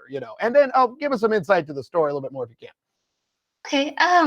Well, I like the fact that with a comic, you can tell it, or you can tell the story exactly the way you want it to be told. You can have your characters look the way you want, and there's no details left out. And ever since I was little, I loved comics. So being able to work on stuff like this is awesome, and I hope to continue this long term. Well, no, and that's very evident. I love the fact that you've not only do you have like everybody does, but you have a very good portfolio of previous work. And that's one of the things that everyone that I know about in the industry wants to know is how long can you stick with a subject? How long have you been doing? You've got several issues behind you. You've got several other works put together. I know this is just one chapter in a huge future story. And that's one of the great things about sequential narrative is that, you have issue after issue after issue. So it's great to tell a long story in digestible chunks. So again, yeah, don't give up. Keep the capstone is just a way to have a nice checkpoint, and then you just keep doing it afterwards. That's what I hope to keep seeing here. All right, let's see what we got here from the audience, by the way. All right, Dog Prof is saying, what part of this project was the hardest for you and required the most learning, i.e. building the story world, writing, drawing, paneling, layouts, etc.? Because now you've been doing this. Now that's an interesting question because you've been doing this for a good while. So you've got some of that under your belt, but now with this new issue, with this new story, I mean, what was it about what was the hardest part of this new experience, of this new version of what you've been doing, Couple of things. Like, for example, I didn't really consider myself super great at backgrounds. But I really, really tried to make my backgrounds look super nice and fluid and even kind of realistic in this comic. And maybe the panelings, because I know at first I was like super square. They have to be exactly. And then now here closer to the end, after getting some feedback from you, I was like, oh, wow, I can do all these different things. I can change my panels and make them interesting. Yeah. And if you actually read it all the way through, you'll see later on I do actually have some cool panels. No, you've been doing great, and that's what I tell, and I appreciate you picking up on that, people. It's good to have the solid square panels, but then you realize that the story inside the panels can affect like a narrative radiation to affect the design of the panels. So an electrical part of the story, the panels are all electrified, and like when you did the sound effect, the bloop, when you made it go across the whole panel, I really felt like this gooey like bloop, as she fell into it. So it really gave me a good visual mental image. But okay, enough for me. Okay, let's keep looking here. There's some great questions in the chat. Chauncey, I'm pretty sure that's C-Fred number 9. Nice work, Kim. Do you think interactivity has a place in your future work? What do you say to that, Kim? Probably. If somebody comes up to me with the idea, I would totally be for it. Yeah. What kind of interactivity do you think could be in that? Because that is a question a lot of comic people struggle with. Well, I think there's a lot of interesting ways, like especially with websites nowadays, Yeah. you can make an interactive comic, like you click on a panel and then maybe it takes you into the story. And maybe sometimes they can be animated. That would be interesting. Yeah, nice. All right, let's look at some more. Oh, sorry, go ahead. Sorry, go ahead. No, go ahead. Okay. Well, you got a lot of stuff coming in here. Let's see. Kim, do you want to continue this once you're done with school? Digital, print, both? And cough, cough. I hope she does. Now, Kim, do you want to keep going, or what do you want to do? What's going to go? What's next for Kim with this after school? Yeah, I want to continue the story. I've had the story for a while, but I didn't really there for the longest time. I didn't feel like I was good enough to do it. But then like I got this opportunity and I was like, wow, I just need to run with this and I need to keep going. And I can't wait to continue it because now I kind of understand what I'm doing. And I'm having so much fun with the style. Good. Well, and I also want to say, even though I'm biased as your mentor, I say this to everybody: you guys are good enough just as you are. Please know that, okay? And Kim, I'm glad you've got that fire lit underneath you, okay? The work has continually progressed better, better, better, better. And if you love it, that will affect the work, and then the work will love you back, and then it'll just keep going, going, going, going. You'll have some up and downs, but you got to marry the work and stick with it. And you have gotten better as it goes along. That goes for all of you guys out there. You are good enough. Just keep working. You will get there. Sorry. Okay, I'll get off my soapbox. All right. Let's keep going here. Let's see what else we've got for questions here. There was one here. Oh, Doc Ruff says they love the varied panel layouts. That's really cool. Oh, and Boy Howdy's back. They're asking, what are your inspirations for this whole thing? And we've got less than a minute, by the way, so we got to be quick, and then we got to congratulate you. So real quick, what's your inspiration? Okay, so I used to really love Spider-Man when I was a little kid, and I still do. Yeah. But I got really influenced by anime and manga, and that's why my style kind of looks the way it is. But I've been trying to more Americanize it. So. All right. Sorry, got to cut you off, Kim. We got 5 seconds. Great job. Here's your trophy. Can't wait. Good job with the comic. Great job. Everybody read her stuff online. Good job, Kim. Thank you so much. Very nicely done. You're the best. All right. Good job. Very good. All right. Sorry, guys. I got to keep, if you know anything. Bye, Kim. Oh, there she is again. Hey, bye, Kim. Okay. All right. You know me. Time is my enemy. So let's keep going here. All right. Oh, look, we've already got him on the line here. It's 7:50. We got Tim. Hello, Tim. Hi. How's all the creatures coming along? Actually, not a lot of creature design this semester. Tim, come on. Tim and I go back in creature design. You got to do that ninjin. You got to work on that ninjin. But no. Oh yeah, no, definitely. You got to see it. But right now we're working with your project, Fantasy Factory. We got this Tell us about the recreation here. Tell us who you are, where you're at, what's going on, and right. what is Fantasy Factory? So Fantasy Factory is an art piece by an artist that from ArtStation, Sergey Vasnev. And I contacted him and I asked him if I could recreate his art piece in a gaming environment as if it's a game level. Mm-hmm. So I ended up doing that. It was like a whole experience with learning both Unity, the Unity Maya, interface, how everything. The workflow between all of that. Yeah, the pipe. Yeah, you had to dive into pipeline. There's the word. No, you had to dive into a whole new pipeline, and it's like, how does this work from thing to thing to thing to thing to thing? And yeah, there you go. So, all right. Well, let's first off, let's take a look at what you got here. So let's dive into Fantasy Factory. Mm-hmm. Let's get that clip on the reel. Let's see what's going on here with Mr. Wilson. My name is Tim Wilson, and I have created this 3D game environment in the Unity game engine. Based off of an art piece by Sergey Vasnev called Fantasy Factory, this depicts a small village and factory precariously built on top of a mountain. The layout is chaotic, as if built without any initial plan and made up as the builders went along in the construction. I was initially drawn to the art piece because it was similar to a city concept for a game setting that I had been workshopping at the time. When I started working on this, I wanted to bring a piece of the fantastical to the project while focusing on environmental design. To do this, I had to work in the Unity game engine, particularly with environmental tools such as terrain, particles, and lighting. Thank you for checking out my capstone project. If you have any questions or comments, I would be happy to hear them.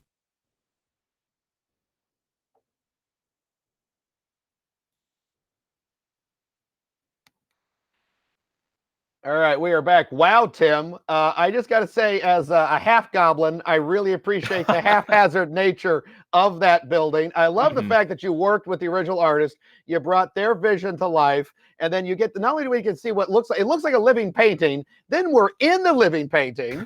And that's amazing. And then you get to show us all the individual pieces and show us the inside guts and things like that. So again, also like I said, the goblin nature of the whole piece, beautiful. Yeah, no, I was definitely imagining goblins through the whole thing. Yeah. Oh no, it really is. It really looks like something right out of Pathfinder. Like something straight out of Lord of the Rings, right? Yeah. Oh yeah.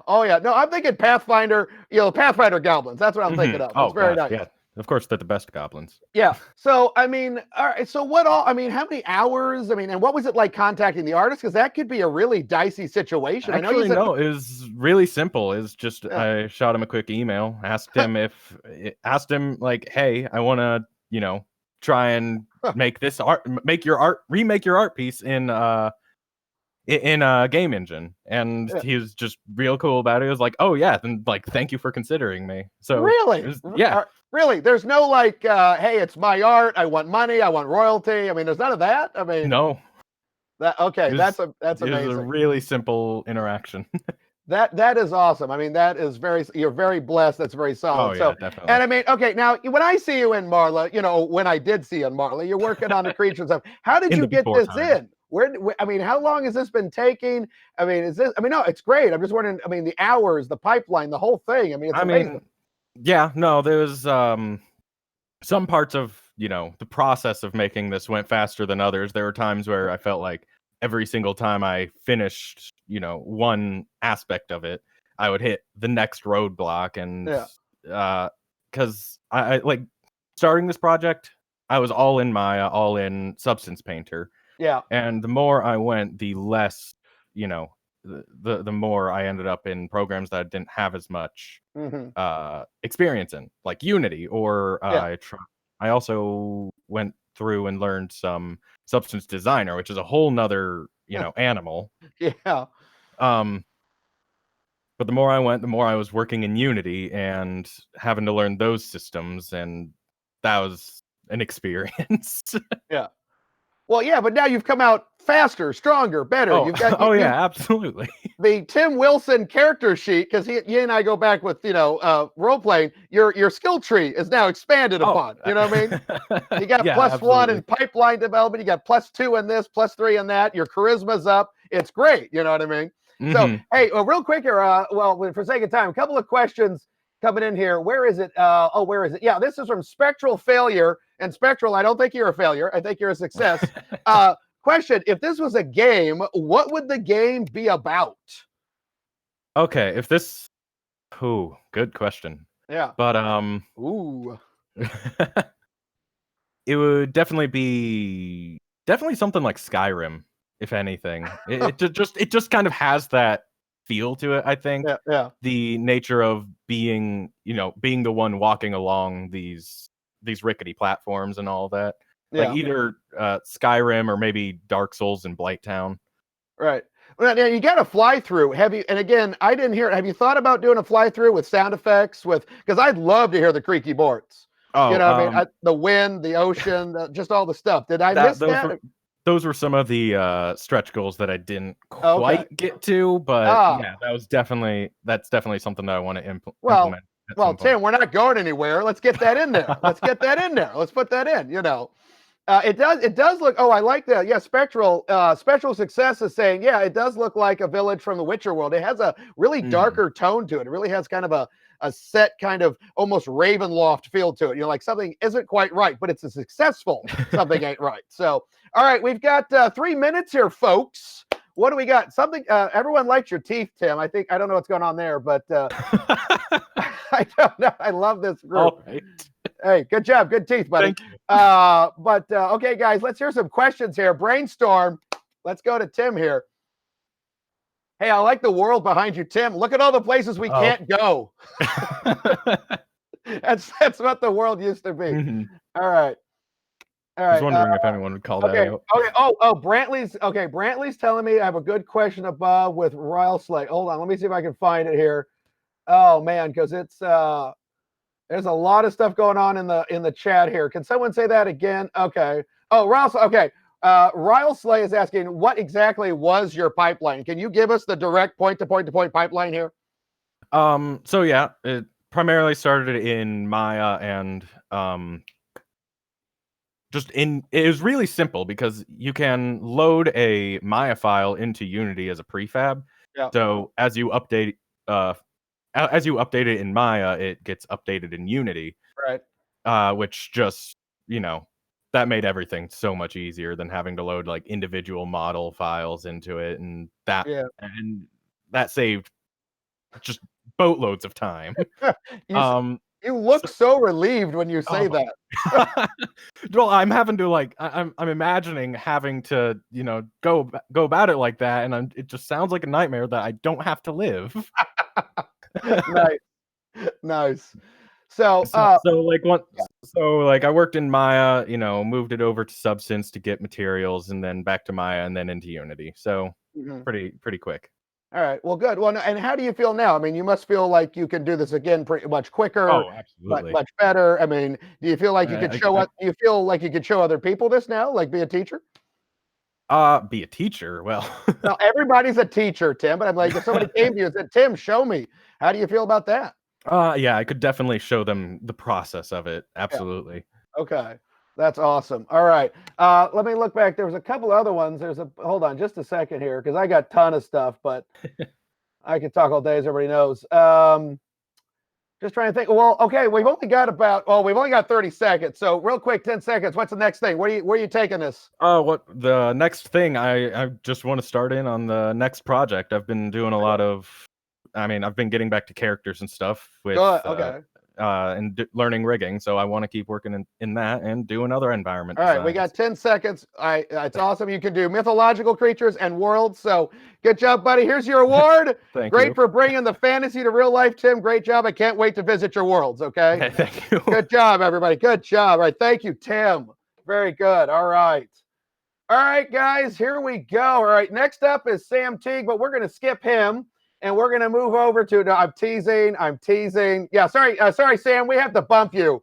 All right, we have to bump you for some commercials. I'm teasing. No, guys, it's the lovely and talented Sam Teague, ladies and gentlemen. He's got a project called Rig It Right, as opposed to the previous one called Rig It Wrong. You're working with Albert. Sam, take us away. Wow us as you normally do. What's going on? What are you working on? What's happening? So within the last semester and the semesters before, I started learning rigging thanks to Zeb. And I've just spent the last 2 semesters really studying about how rigs should work and how animators want them rigged. And last semester, or this current semester as it's still going, I've worked on 3 rigs, 2 of them being humans for Jordan. Okay. For his project coming up next semester. And then I have another rig for my friend Thomas. It's for his personal project. 2 humans, 1 dragon. Okay. Wings, end cloths. Just a lot of stuff. Yeah. That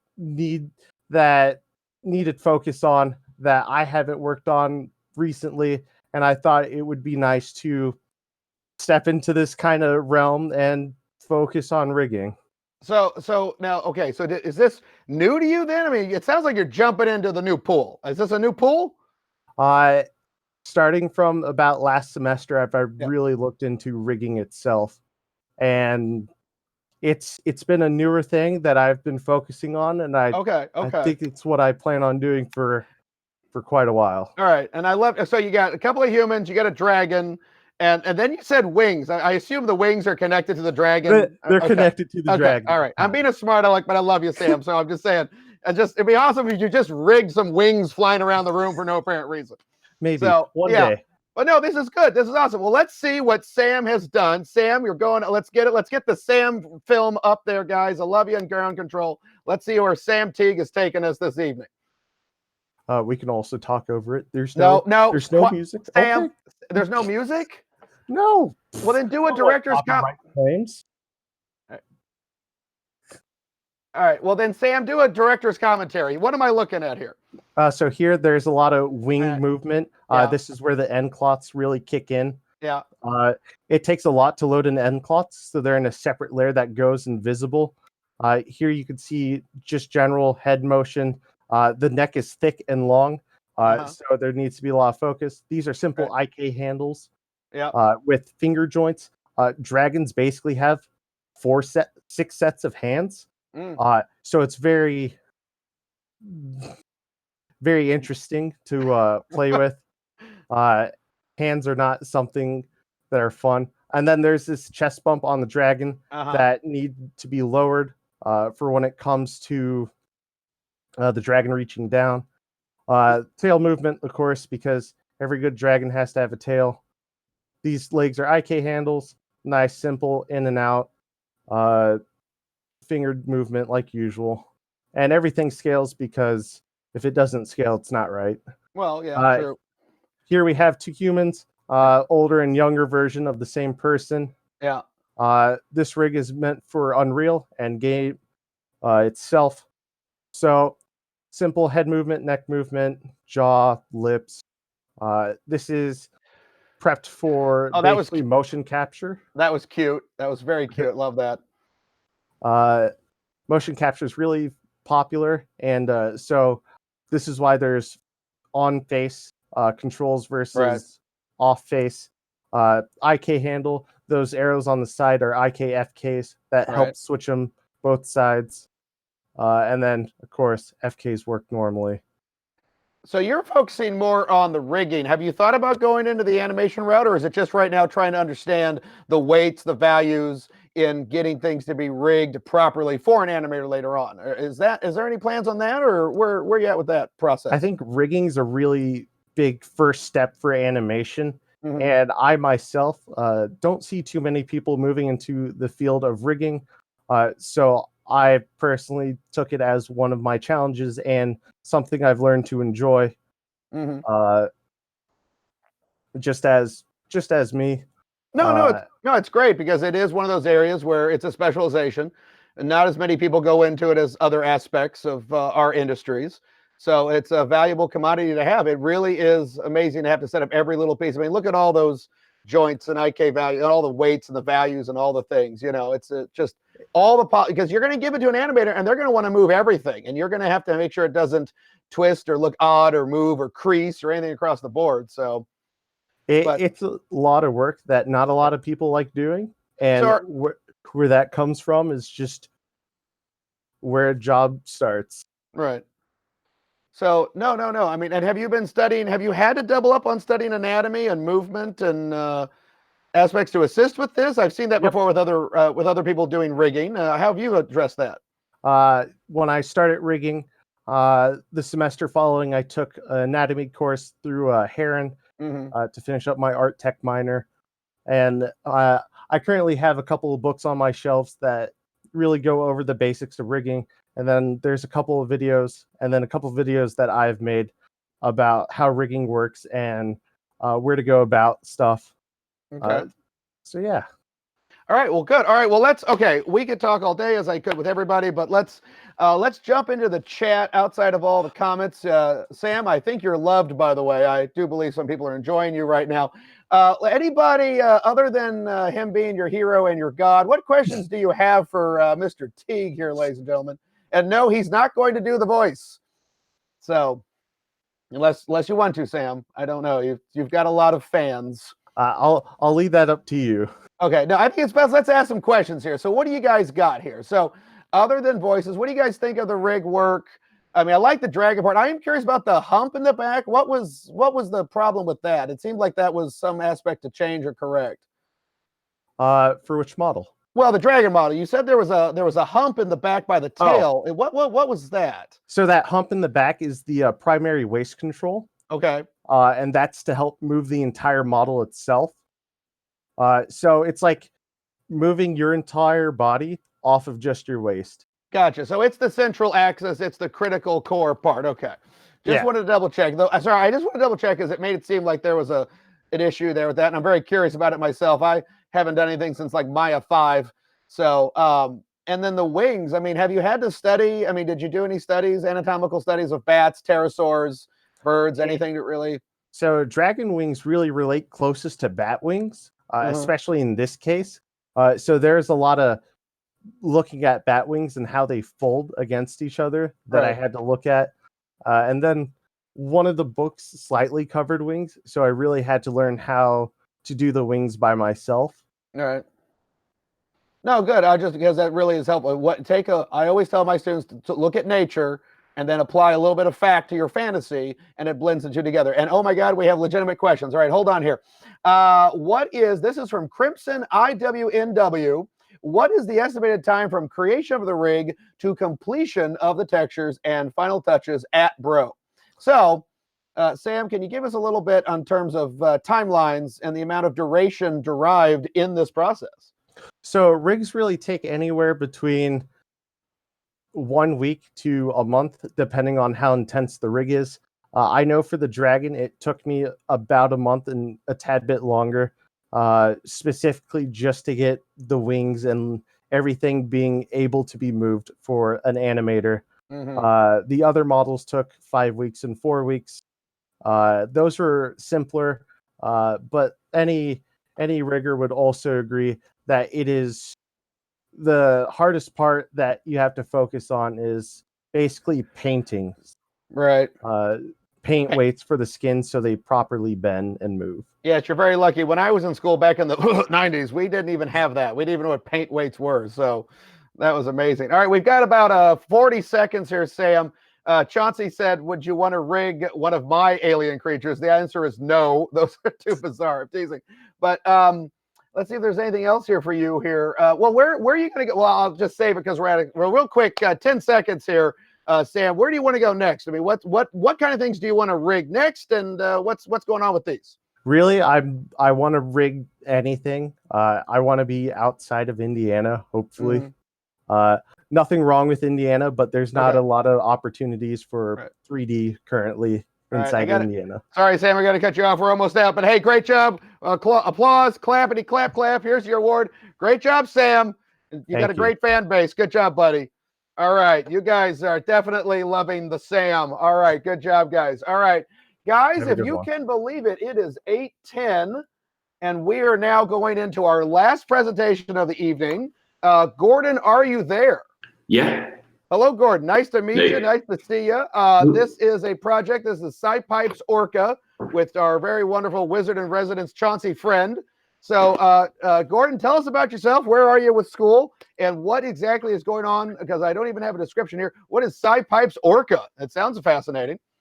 Well, Orca is a kind of esoteric programming language for live coding music. And then SciPipes is Chauncey's device that triggers the outlets they've probably seen before.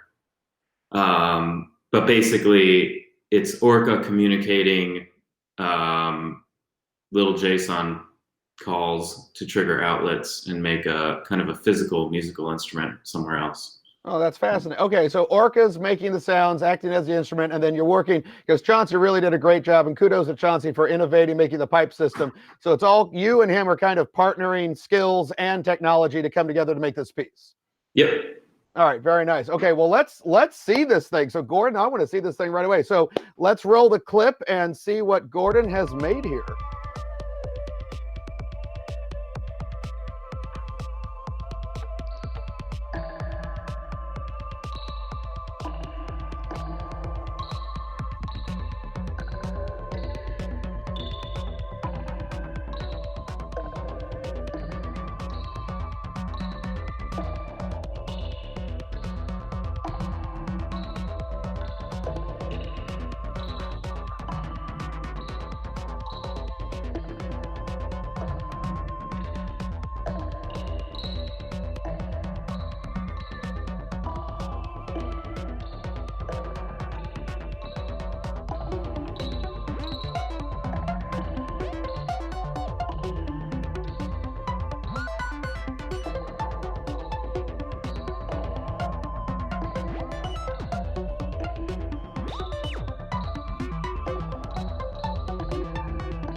Wow. Okay. I'm still dancing here. Just let me mute that. Gordon. Okay. Wow. First off, let me try to see if I can unpack that for a second. I mean, you've got the digital aspect up in the top corner. You've got a live action, real world artifact with the pipes in the other corner. I see you there. I'm starting to dance along with your movements. You've got pipes, you've got smoke, you've got everything elemental. And it had a real, I don't mean this like a visceral, real world digital synth wave vibe across. I mean, are you covering the whole spectrum here? I started dancing along with it too. I almost didn't want that to stop. That should have been our theme music, for God's sake. So I love seeing Chauncey's work taken in this new direction. I like seeing your original work going through his medium and the whole thing across the board. Also, on a side note, yeah, chat, you need to calm down a little bit. Okay, guys, calm the chat down. But Gordon, tell us about this. Break it down, unpack it. I mean, that was amazing. But what is the amazingness that we are seeing here? So Orca is basically a bunch of like ifs and elses and little sequencers. So that's making all the music, and some of it is filtering into Ableton, which is making some of the kind of modular synth sounds. Mm-hmm. And then some of it is going through SciPipes, which is going over to, that was in Chauncey's apartment in Greenwood, which was basically live time sending little data packages to trigger some solenoid valves that were also making some of the tones that were mixed into that track. Well, it had a very unique sound. I mean, it really did remind me of kind of like a synth wave MIDI work from the 80s. And I don't mean that as an insult. I mean, that to me, that's inspiring. But it had a very nice, like they would say, it has a very nice beat and it's easy to dance to. So, but I mean, it was very relaxing, but attention grabbing. So, I mean, is that your first composition, or is this one of many iterations? And will you continue to compose and create for this? I mean, it's a brand new musical apparatus. I mean, have you thought about what have you done and what are you going to do basically here? That was just like an improvisation, and I do those a lot in Orca. I've been practicing them a bunch, just kind of fiddling around with it, and it's just super fun and super fluid. Yeah. Kind of almost like an algorithmic like sense of jazz, Yeah, I was going to say that. It's almost like a beat session of jazz. Just kind of get on there, do whatever, see what people follow along with you.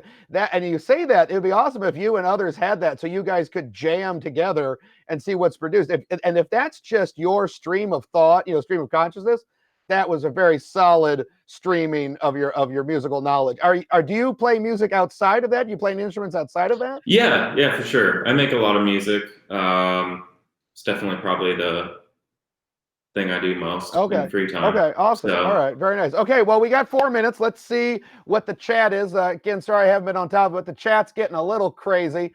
But guys in the chat council, what do you guys have for Gordon here? Oh, yeah, okay. They're asking, are you a grad student or undergrad?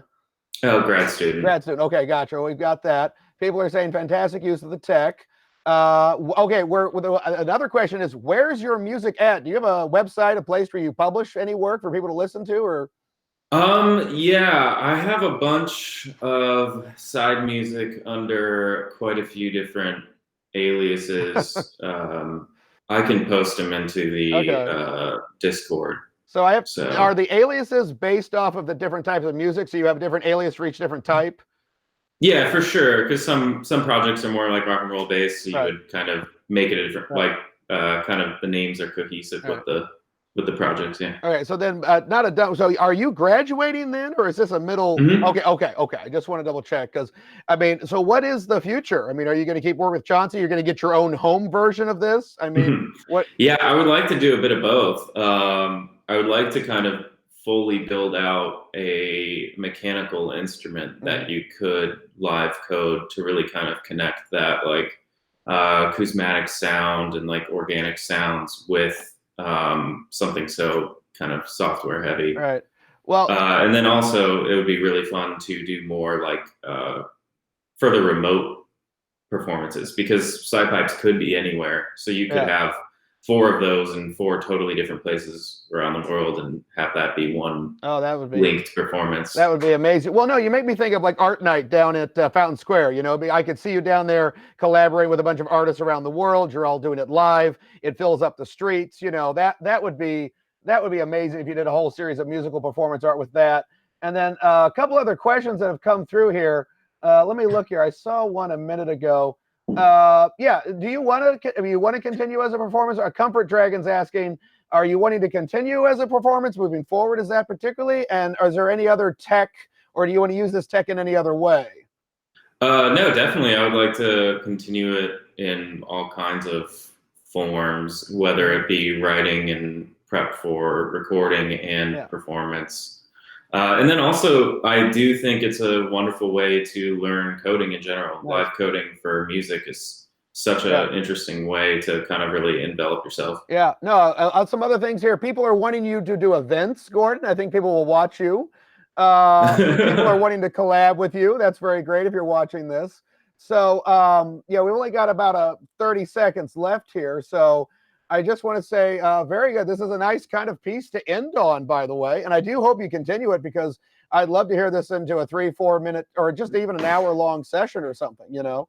It's very, for very sure. solid work. So, and also as a game designer, I think this would be great, great for a game. You know, it'd be great to have this as a backdrop. So, yeah, that'd be super fun to and I didn't collaborate on too. Okay, sorry, I didn't name drop Noikbian, so I guess I'm dropping that name. But hey, real quick, everybody. So good job. We're out of time. Great job. Give it up for Gordon, guys. All right, good job. Here's your award. Great job, Jordan. Thank you for giving us new things for our ears. Thank you. Thanks. All right, thanks, guys. All right. Okay, guys, we did it. Woo! We did it, everybody. It is now 8:20. This is the conclusion with myself. Some of you guys are still out there. You guys were great, by the way. Some of you guys were really hyper in the chat, but everybody loved the pogs, loved the stuff. This was great. It went off. We had hardly any glitches. This is great.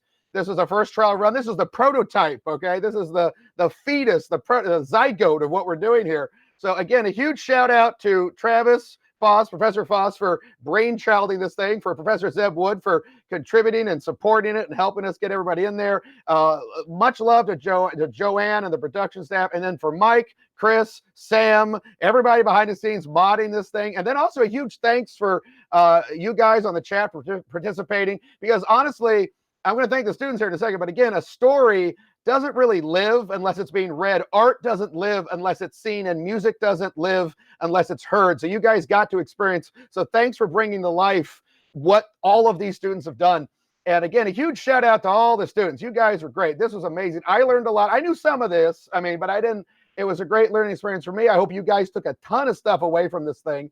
And I hope you liked the format across the board. This is where we may have to go, and we will just evolve and get this down to perfect science. Right now it's fun because it's the wild west digitally, but we'll continue to do this, and hopefully we'll have a whole day of this or hours of this. We'll have breakout sessions. We'll have all kinds of things with it. So again, huge shout out to everybody that helped put this together. Huge shout out to everybody that participated, and then much love, much amazing love, digital hug, there we go, to everybody that participated and was brave enough to show their stuff out there. And just a couple of things for me, by the way, guys, as the head of the capstone committee, just make sure you guys have filled out the online form. Today is, of course, the 1st. Again, talk to your professors. Everybody has different due dates across the board. Also, don't forget about the EXA system. We've got those links coming out. So when those come out, make sure you upload your work to the area so we can show the world, your profile, get you contacted with career services. And also the thing that we got to do is archive this stuff. As you can tell, I don't throw anything out. I just organize it and dust it. And we want to archive everything you guys do. Okay, that's what we want to do. We will show, because who knows what student years from now is going to be inspired by what was shown here today, what was shown years ago, what was shown down the line. We've got to keep a track record of this across the board. Sorry, I don't mean to get on my soapbox, guys, but it means a lot to me, and all you guys mean a lot. We have one hell of a community at informatics, and I think that's one of our great strengths. And it's a blip on the radar that we are all separated by this COVID, and meant many thoughts, prayers, lights, energy, whatever you got, to the people that have it. And hopefully this thing burns out sooner than later. But you know what? I gotta tell you guys one thing too that came up here. you know, you guys are all out there. We're all kind of alone, some family here or there, but you know, just try to make the best of it as you can. Work on yourself, work on your project, stay connected digitally through games, Zoom, other things. And the other thing I tell my students is, honestly, guys, you are good enough as you are. I said it earlier, but I'll say it again. You are good enough as you are. Right where you are, you're right where you're supposed to be. Your work is good enough. You are good enough. That doesn't mean you don't work hard and you try to get better, but know that you are good and you were put here to make some stuff. And I'll tell you, if anything fights the degradation and some of the awfulness out there, is creation of all kinds. You know, we're saving minors, we're looking at new music, we're reading comics, we're looking at music, games, all this research, you know, working with the Japanese Olympiad, all these things. I wish I could name them all, but all this stuff adds to that pile of creation that will just help our society. And you never know, 1,000 years from now, somebody might find your work and it saves that society. So do it for yourself, do it for others, and know that you are adding to the entire pool of all the creatures and things of this planet. Okay, I hope that's not too much, but I'm just saying, guys, that creation and the continuation of it and the presenting of it and experiencing of it is what's going to keep us going. That's really going to make us move forward and get past this thing. Okay. So anyway, I'm sorry. I'm trying to ignore the chat because I don't know what you guys are saying. But again, I just want to thank you all for being here. I want to thank everybody involved. Much love from all of me and the school and everybody to you guys. So I hope this is the start of a darn good weekend for you guys. And just keep it up. We got finals and stuff next week. And then it's the nice big breath of summer. And then we're out, guys. It's a whole new world. So yeah, check your summer courses. There's a lot of great stuff being offered. Get your stuff in EXA, get your stuff up there, get your projects done, and then look to just try to relax over the summer, okay? And we are full service faculty. Let us know if you got any problems. Let us know what's going on. We'll help you. We'll put it together. And just great job, everybody. So I hope you guys are doing good. And we'll see you at the next one of these, or I'll see you online somewhere, somehow, okay? So, okay, are we good in the control room? Are we good? Is this solid? Okay, all right, guys. Well, thank you guys very much. Love you all. Good night. Bless you, and have a pleasant tomorrow. All right, we'll see y'all later. All right, bye, guys. Great job.